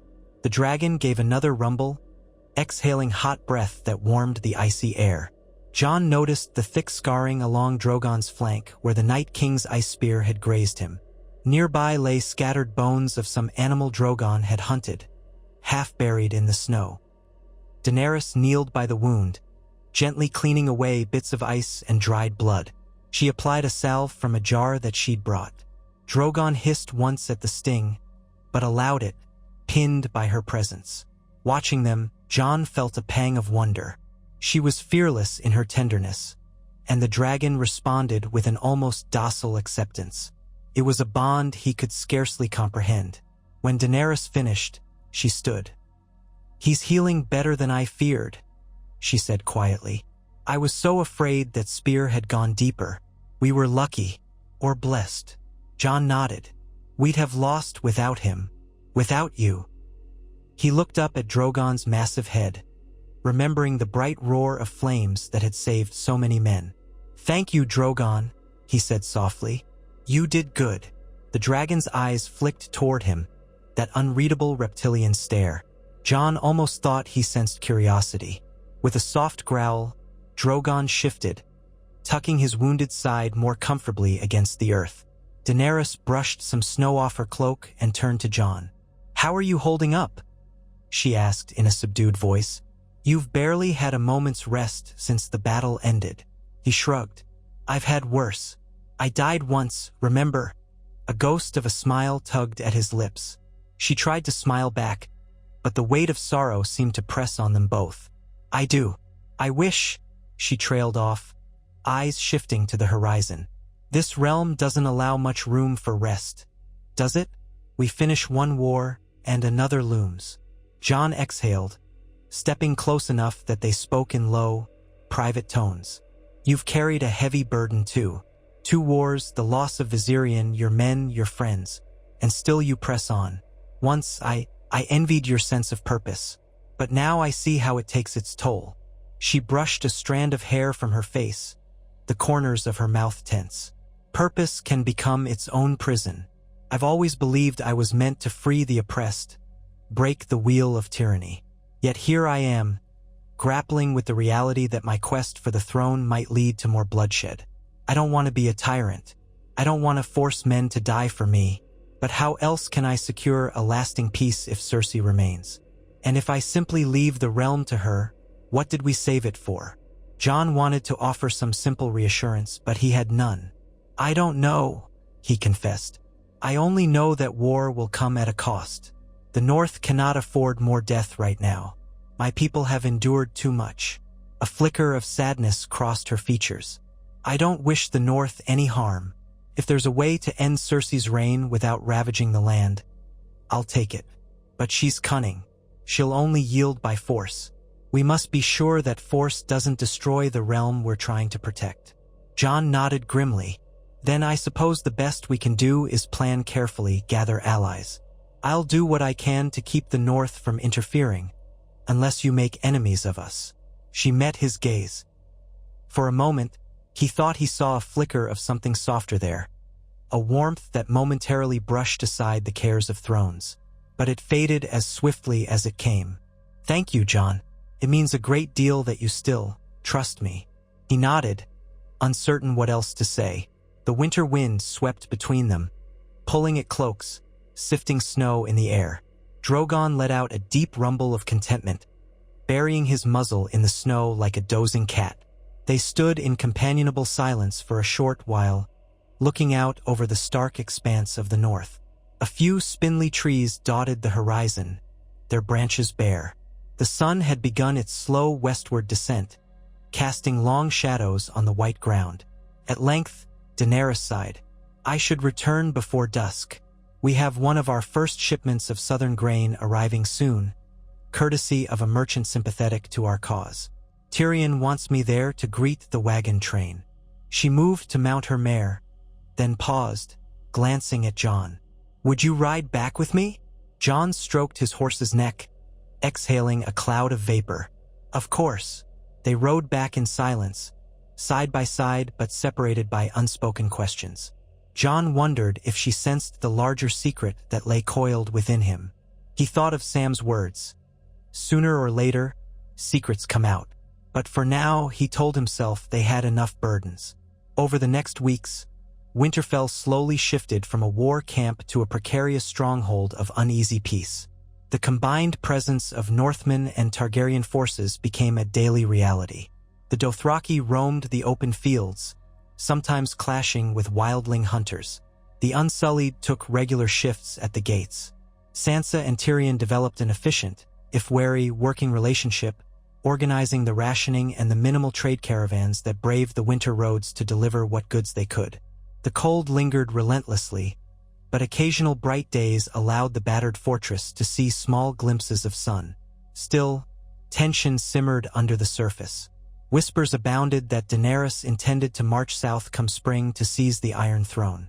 Some of the younger northern knights wondered if they should ride with her, having tasted the rush of dragonfire in battle. Others spat at the idea of ever fighting under a Targaryen banner. At feasts, Men drank too much ale and argued in corners, clashing over the future of the realm. Jon made quiet rounds, cautioning them that the priority was to rebuild the north. But he knew that once the snows melted, new conflicts would beckon. Despite the tension, a subtle camaraderie formed among some of the soldiers. Having survived the dead together created a certain bond. Arya was seen sparring with Unsullied at dawn, teaching them her quick, fluid style as they taught her their disciplined forms. Brienne and Jorah Mormont exchanged stories of oaths and quests, forging a mutual respect. The free folk who lingered near Castle Black occasionally traded pelts with the Dothraki in exchange for strange items from Essos. It was a mosaic of alliances that, at times, felt fragile but also oddly promising. The realm had never seen such a gathering of disparate peoples.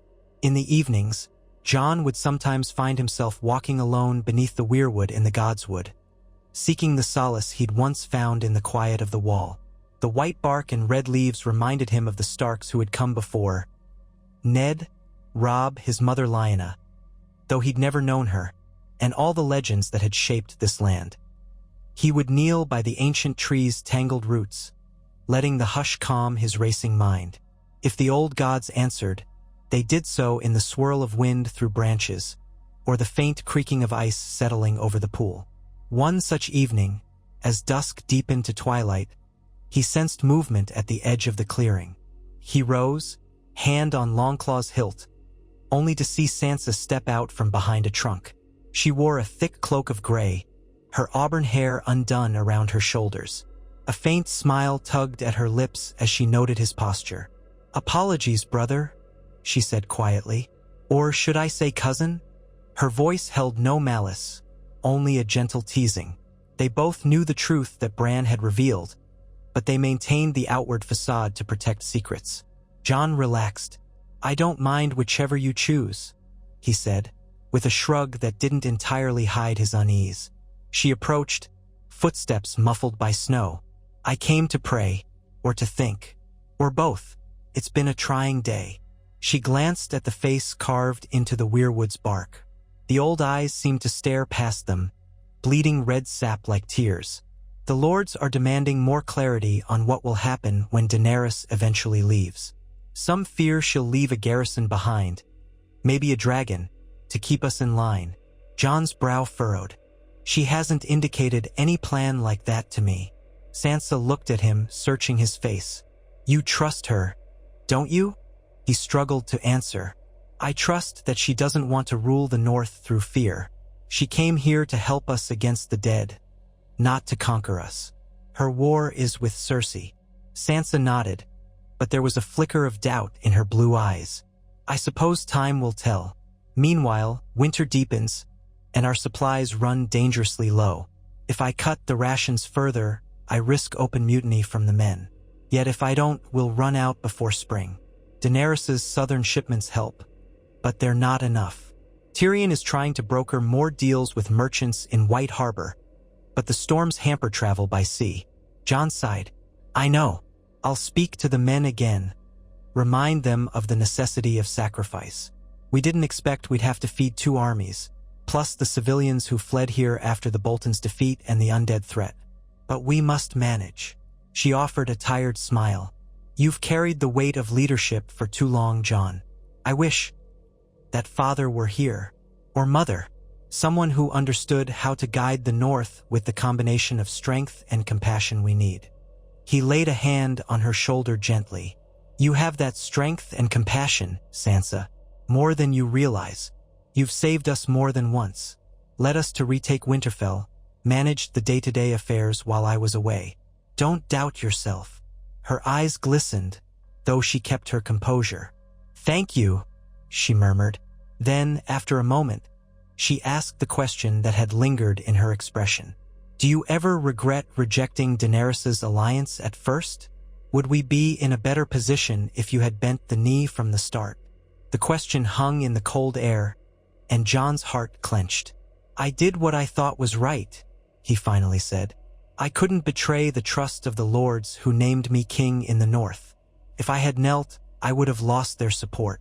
Perhaps Daenerys would have saved us from the dead, but the North would forever resent me, and her. This was the path we had to take. Sansa nodded slowly, though her gaze was distant. Yes, perhaps so. She brushed a lock of hair behind her ear. I only hope we can hold the realm together now. The Stark name means something to these people, something that might outlive all the battles we've fought. We can't let it be torn apart by another war, or by the revelation that the king in the north is actually half Targaryen. Jon stiffened. That won't come out. Bran has said nothing. Sam will keep silent. So will you? I beg you, Sansa, for the sake of the north. She reached out, taking his hand. I won't tell anyone, Jon, but if it does come out, I hope we're ready for the consequences. She squeezed his hand briefly, then released it. Let's hope it doesn't come to that. Good night, brother.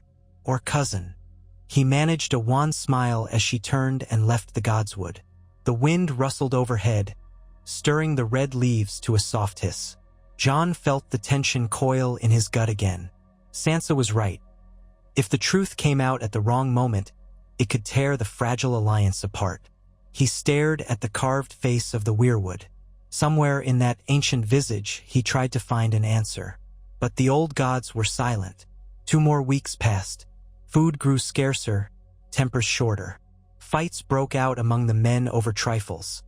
A stolen piece of bread, a perceived insult. Winter's cruelty gnawed at them all. Daenerys' southern shipments arrived sporadically, sometimes lost to snowdrifts or storms, sometimes delayed by bandits.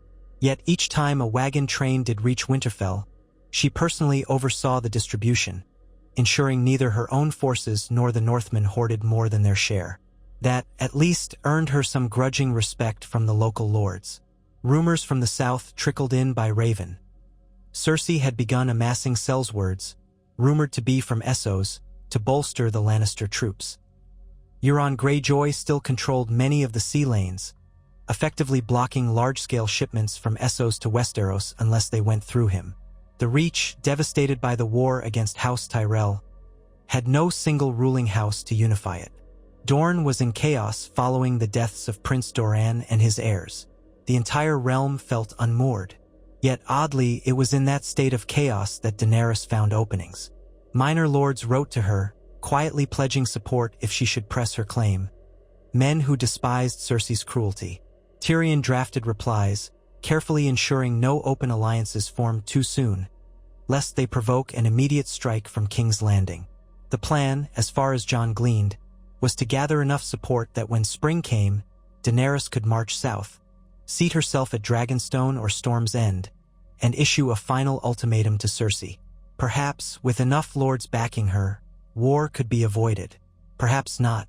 Jon stayed apart from these plans as much as he could. He had no desire to embroil the North in further conflict. When asked, he told Sansa and the other lords that they would let Daenerys handle her southern ambitions. The North would remain neutral unless directly threatened. Some days that decision felt wise. Other days, he feared it was a precarious fence-sitting that might fail them all if Cersei decided to strike the North first. Still, he clung to the idea that the North needed peace and time to recover. In the midst of these concerns, a fresh crisis arose. A sickness spread among the soldiers in the cramped tents outside Winterfell's walls, likely a flux or fever carried by tainted water and poor sanitation. Men came to the maesters complaining of headaches and chills, soon followed by violent coughing and delirium. Within days, dozens were infected. Some died. The shortage of fresh water and the crowded conditions only fueled the outbreak. Jon and Daenerys both recognized the danger. A plague could sweep through exhausted armies faster than any enemy blade.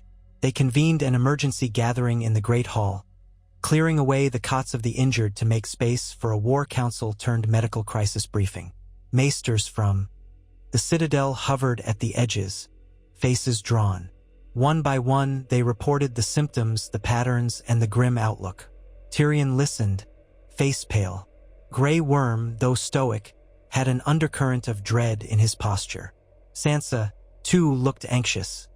Disease respected no walls, no difference between Northman or Targaryen. Maester Wolkan, a northern scholar who had served the Boltons briefly but now served House Stark again, spoke in a somber tone.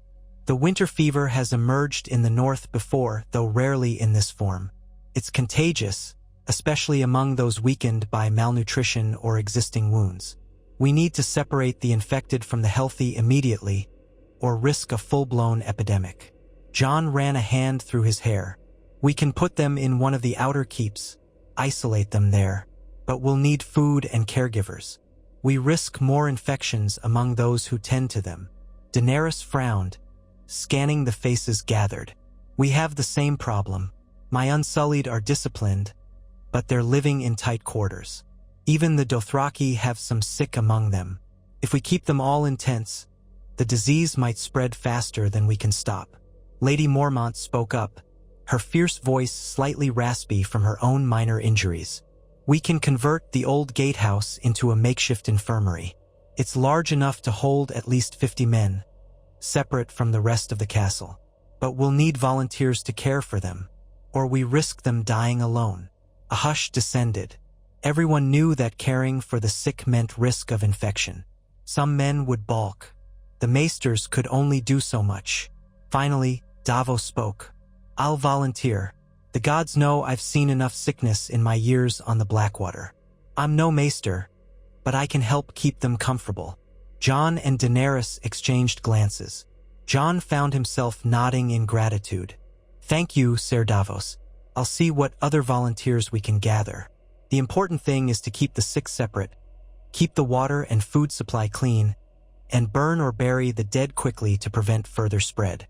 Tyrion exhaled. It seems another challenge is laid before us. Very well. Let's coordinate.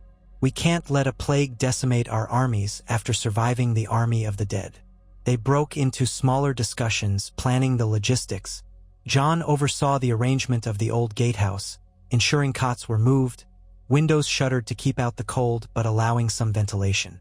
Daenerys dispatched some Unsullied to help with construction, while Sansa and Tyrion organized a rotating schedule of caregivers.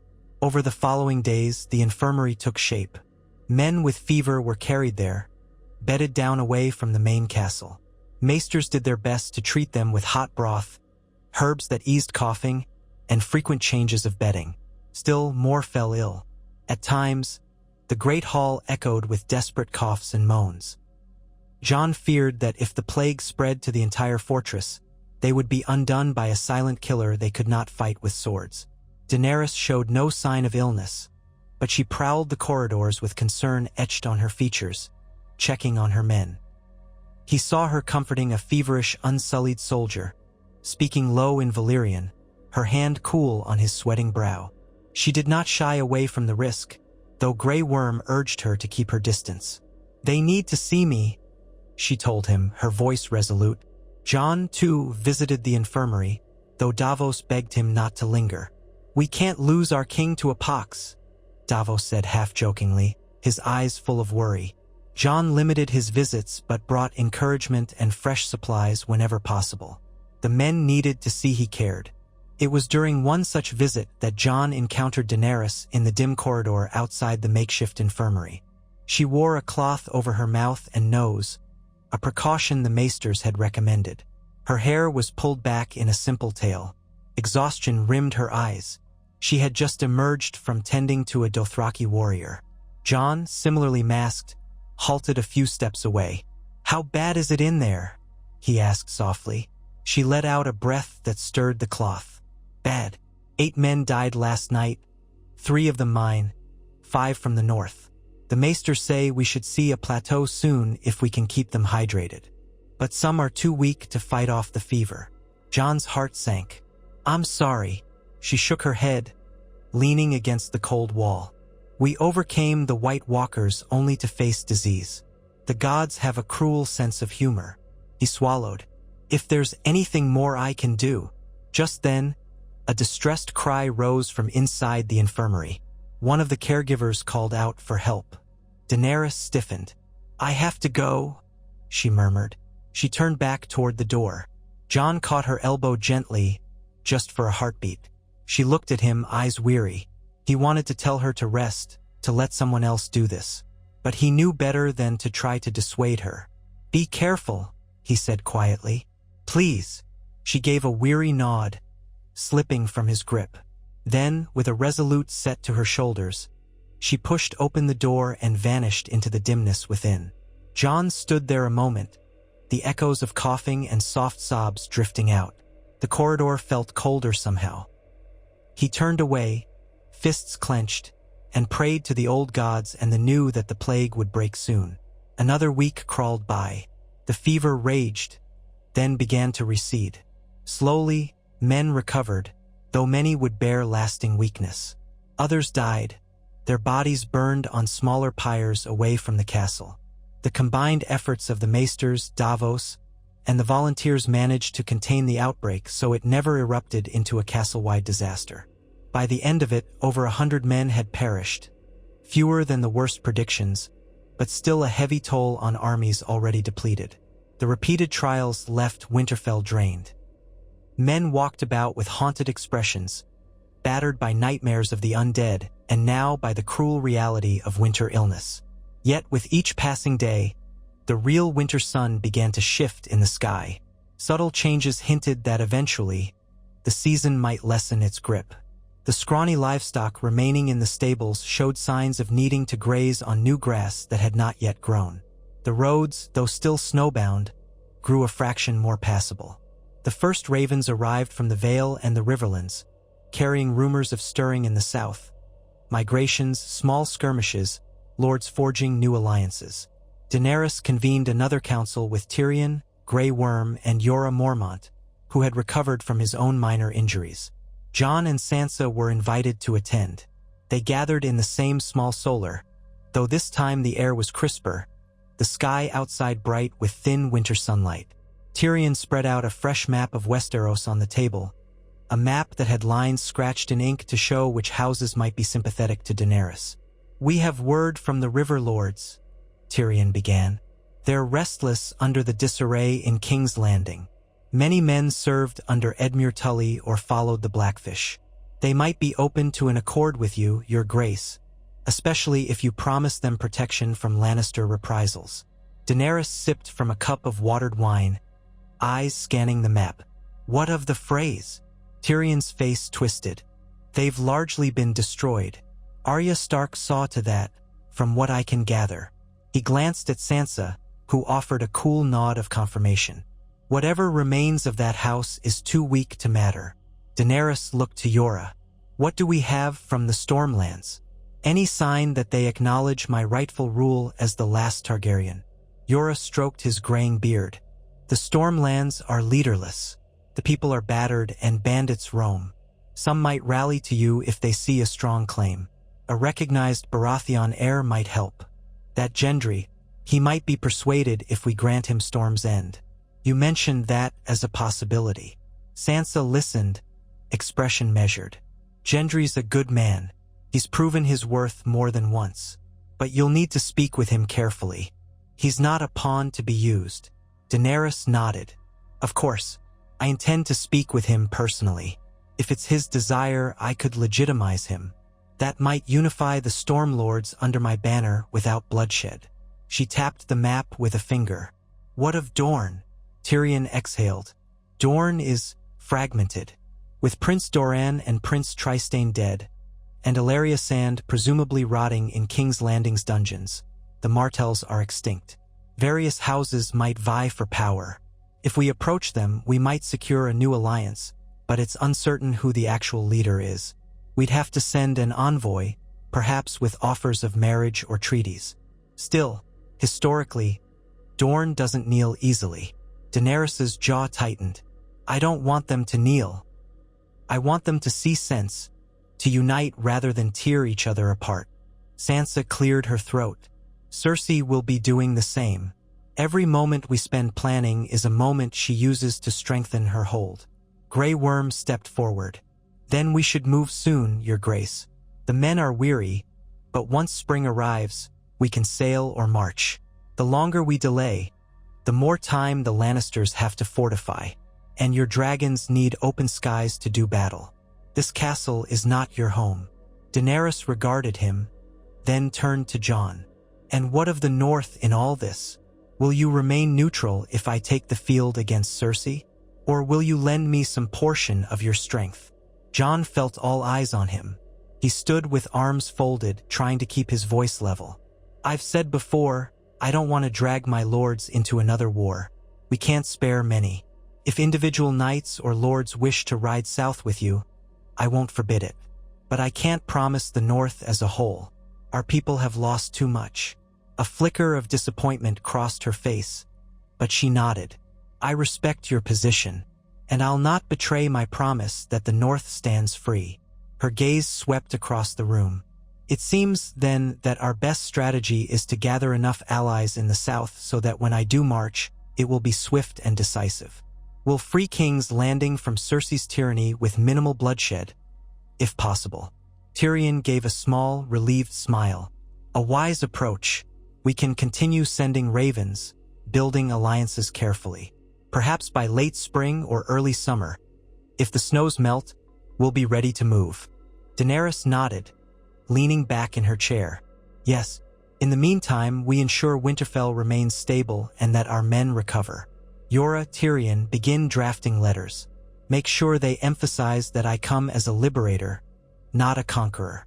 And we mention the role we played in defeating the White Walkers. That should earn us goodwill. Jon stood silent as the conversation turned to smaller details.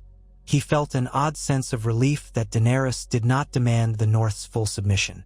Perhaps the bond they forged in the war against the dead truly meant something. Or perhaps she recognized she lacked the strength to subdue the North forcibly while also toppling Cersei. Either way, for now, peace remained. That night, Jon found himself in a dream of swirling snow. He stood again on that frozen lake beyond the wall, facing the Night King. He raised Longclaw, but it felt heavy as lead. The Night King lifted an icy spear. All around, he could hear wights moaning. The air stank of death. Then a fiery roar split the sky, and Drogon descended in a blast of flame. The ice cracked. Jon thought he would fall into the black waters below. He jerked awake, heart pounding, half expecting to see the undead. Instead, he was in his chamber at Winterfell, the dying embers of a fire casting faint orange light on the walls. Ghost lay curled at the foot of his bed, lifting his head at Jon's sudden motion. Jon exhaled, rubbing his face. Sweat dampened his brow. The nightmares still stalked him, though the threat was gone. He rose, grabbed a cloak, and slipped outside into the corridor. Perhaps a walk in the cold air would calm him. He wandered the echoing halls, passing the closed doors of sleeping souls. One or two guards nodded to him, but otherwise the place was silent. Eventually, he found himself at the old training yard, the one he'd used countless times as a boy under the watchful eye of Roderick Castle. The yard was dark, illuminated only by flickering torches. He picked up a practice sword from a rack, testing its weight. Without conscious thought, he fell into a series of forms, letting the repetitive motions still his mind. He parried an invisible foe, spun, ducked, and thrust. A footstep behind him. He froze, turning. Arya stood at the edge of the yard, arms folded, a small smile curling her lips. "Couldn't sleep?" she asked softly. Jon relaxed, setting down the practice blade. "No, nightmares." She nodded in understanding. "Me too, sometimes." She walked closer, eyeing the sword. "Want a partner?" Jon found a rueful grin. "You'll thrash me, little sister." Arya shrugged. "Maybe, but it'll help, won't it?" He couldn't deny that. "All right." He retrieved another practice sword, tossing it to her. She caught it deftly. Then, without ceremony, they began to spar, slowly at first, then faster. The ring of wood on wood echoed in the still night. Arya was quick as a striking viper, weaving around Jon's heavier strokes. But Jon had more strength and a certain measured discipline. They traded blows, neither quite winning, until the tension in Jon's body eased. After a time, they stopped, panting in the cold air. Arya's grin was feral. "You've improved since last time," she noted, tossing the sword aside. "But so have I." Jon managed a breathless laugh. Truer words never spoken. He set his sword down, leaning against a post to catch his breath. Arya did the same, crossing her arms. They stood there in companionable silence. At length, Arya glanced at him. "How long do you think Daenerys will stay?" Jon shrugged. "Until she's certain her men are strong enough to march south. Maybe until the snows melt more. Hard to say." Arya studied him, eyes narrowing. "And are you all right with that?" He hesitated. "She saved us, Arya, and we can't exactly toss her out now. She's done no wrong here, not to the north. If men choose to join her cause, that's up to them." Arya tilted her head. "I'm not criticizing you, Jon. I'm only wondering if you've considered what happens if she does take the throne. Will she leave us alone forever? Or is that promise temporary?" Jon frowned. "I'd like to believe she'll keep her word." Arya said nothing, only allowed the quiet to settle. Her expression was unreadable in the torchlight. "All right," she finally said. "I trust you, Jon, even if I don't entirely trust her. Just remember, we Starks have each other. You, me, Sansa, Bran. We've lost too many. We can't afford to lose ourselves now after everything." He looked into her gray eyes and saw the fierce loyalty there. It eased something in his chest. "I won't forget. Thank you." They parted soon after, each returning to their rooms. Jon did feel calmer, as though the ring of sparring had dispelled some of the lingering shadows in his mind. Yet as he laid down, he could not fully escape the swirl of doubts. About Daenerys, about the realm, about the legacy of who he was, and who he might be forced to become if events revealed his parentage. Eventually, exhaustion claimed him, and he fell into a dreamless sleep. Time rolled on, day by day, as the world outside Winterfell shifted toward what one might call the end of the deep winter. Reports trickled in from the south that the snows had begun to melt in the Reach and the Riverlands, that roads were opening, that caravans again moved with something approaching normalcy. King's Landing remained in the grip of tension. Cersei Lannister was rumored to have executed more lords who questioned her. Euron Greyjoy boasted of a powerful fleet that would crush any who opposed the crown. The small folk starved or bowed, uncertain which fate was worse. Within Winterfell, Daenerys and Tyrion finalized their alliances. Ravens flew back and forth, forging a fragile network of support among lords who despised Cersei's cruelty. Word spread that, come spring, Daenerys Targaryen would march south with dragons at her back to finish the fight. To many, it felt both exhilarating and terrifying. The living had rallied behind dragons once before. Why not again? Jon watched, half removed, ensuring the North was not conscripted. Sansa oversaw preparations for a partial departure of Targaryen forces, ensuring that roads were mapped, that the Queen's men could secure passage. Meanwhile, the northern lords breathed cautious relief that they would not be dragged along. Some, like Lord Serwyn, praised Jon's steadfastness in preserving their independence. Others, like younger knights and second sons, quietly inquired about joining Daenerys, seeking glory in the south. Jon let them make their own choices, which only garnered him more respect from those who wished to remain free to act as they pleased. At last, the day came when the snows thinned enough that Daenerys felt confident in beginning her southward journey. She summoned Jon and Sansa to a final meeting in the courtyard, accompanied by Grey Worm, Tyrion, and a handful of northern lords. The mood was solemn but laced with a kind of expectancy. Horses stood saddled, wagons prepared. The dragons circled overhead, the thunder of their wings stirring the chill air. Drogon's injuries had healed significantly. Rhaegal glided in lazy arcs, letting out the occasional roar that echoed off Winterfell's walls. Daenerys turned to Jon. She wore a dark gray cloak trimmed with white fur, the Targaryen sigil pinned at her shoulder. Her silver hair was braided tightly. "We depart in 2 days. That should give us time to finish loading our supplies. I wanted to formally thank you, Jon Snow, for your hospitality, and for the trust you've shown me." Jon inclined his head. "I'd say we owe you thanks as well. You fought for us when we needed you most. Without you, the North would be lost." She acknowledged that with a small smile. "If the North should ever need aid again, you have but to send word. I will not forget our shared battle." Sansa, standing beside Jon, spoke carefully. "And we won't forget your help. The North remembers those who stand beside us when darkness falls. Her tone was polite, cool, but not unkind. Daenerys inclined her head in return. Tyrion cleared his throat, stepping forward. We'll travel to White Harbor first, gather the ships that remain loyal to the Queen, then sail down the coast. Some of the Dothraki will ride southward on the King's Road, meeting up with potential allies along the way. We'll keep the dragons overhead to discourage any ambush. From there, the final plan depends on how many lords choose to join us. Jon glanced around at the group. Lady Mormont was absent. She had made it clear that Bear Island would not be sending more warriors south. Lord Glover stood to one side, arms folded, his expression neutral. A handful of knights, younger men with a taste for adventure, had declared they would follow the Dragon Queen.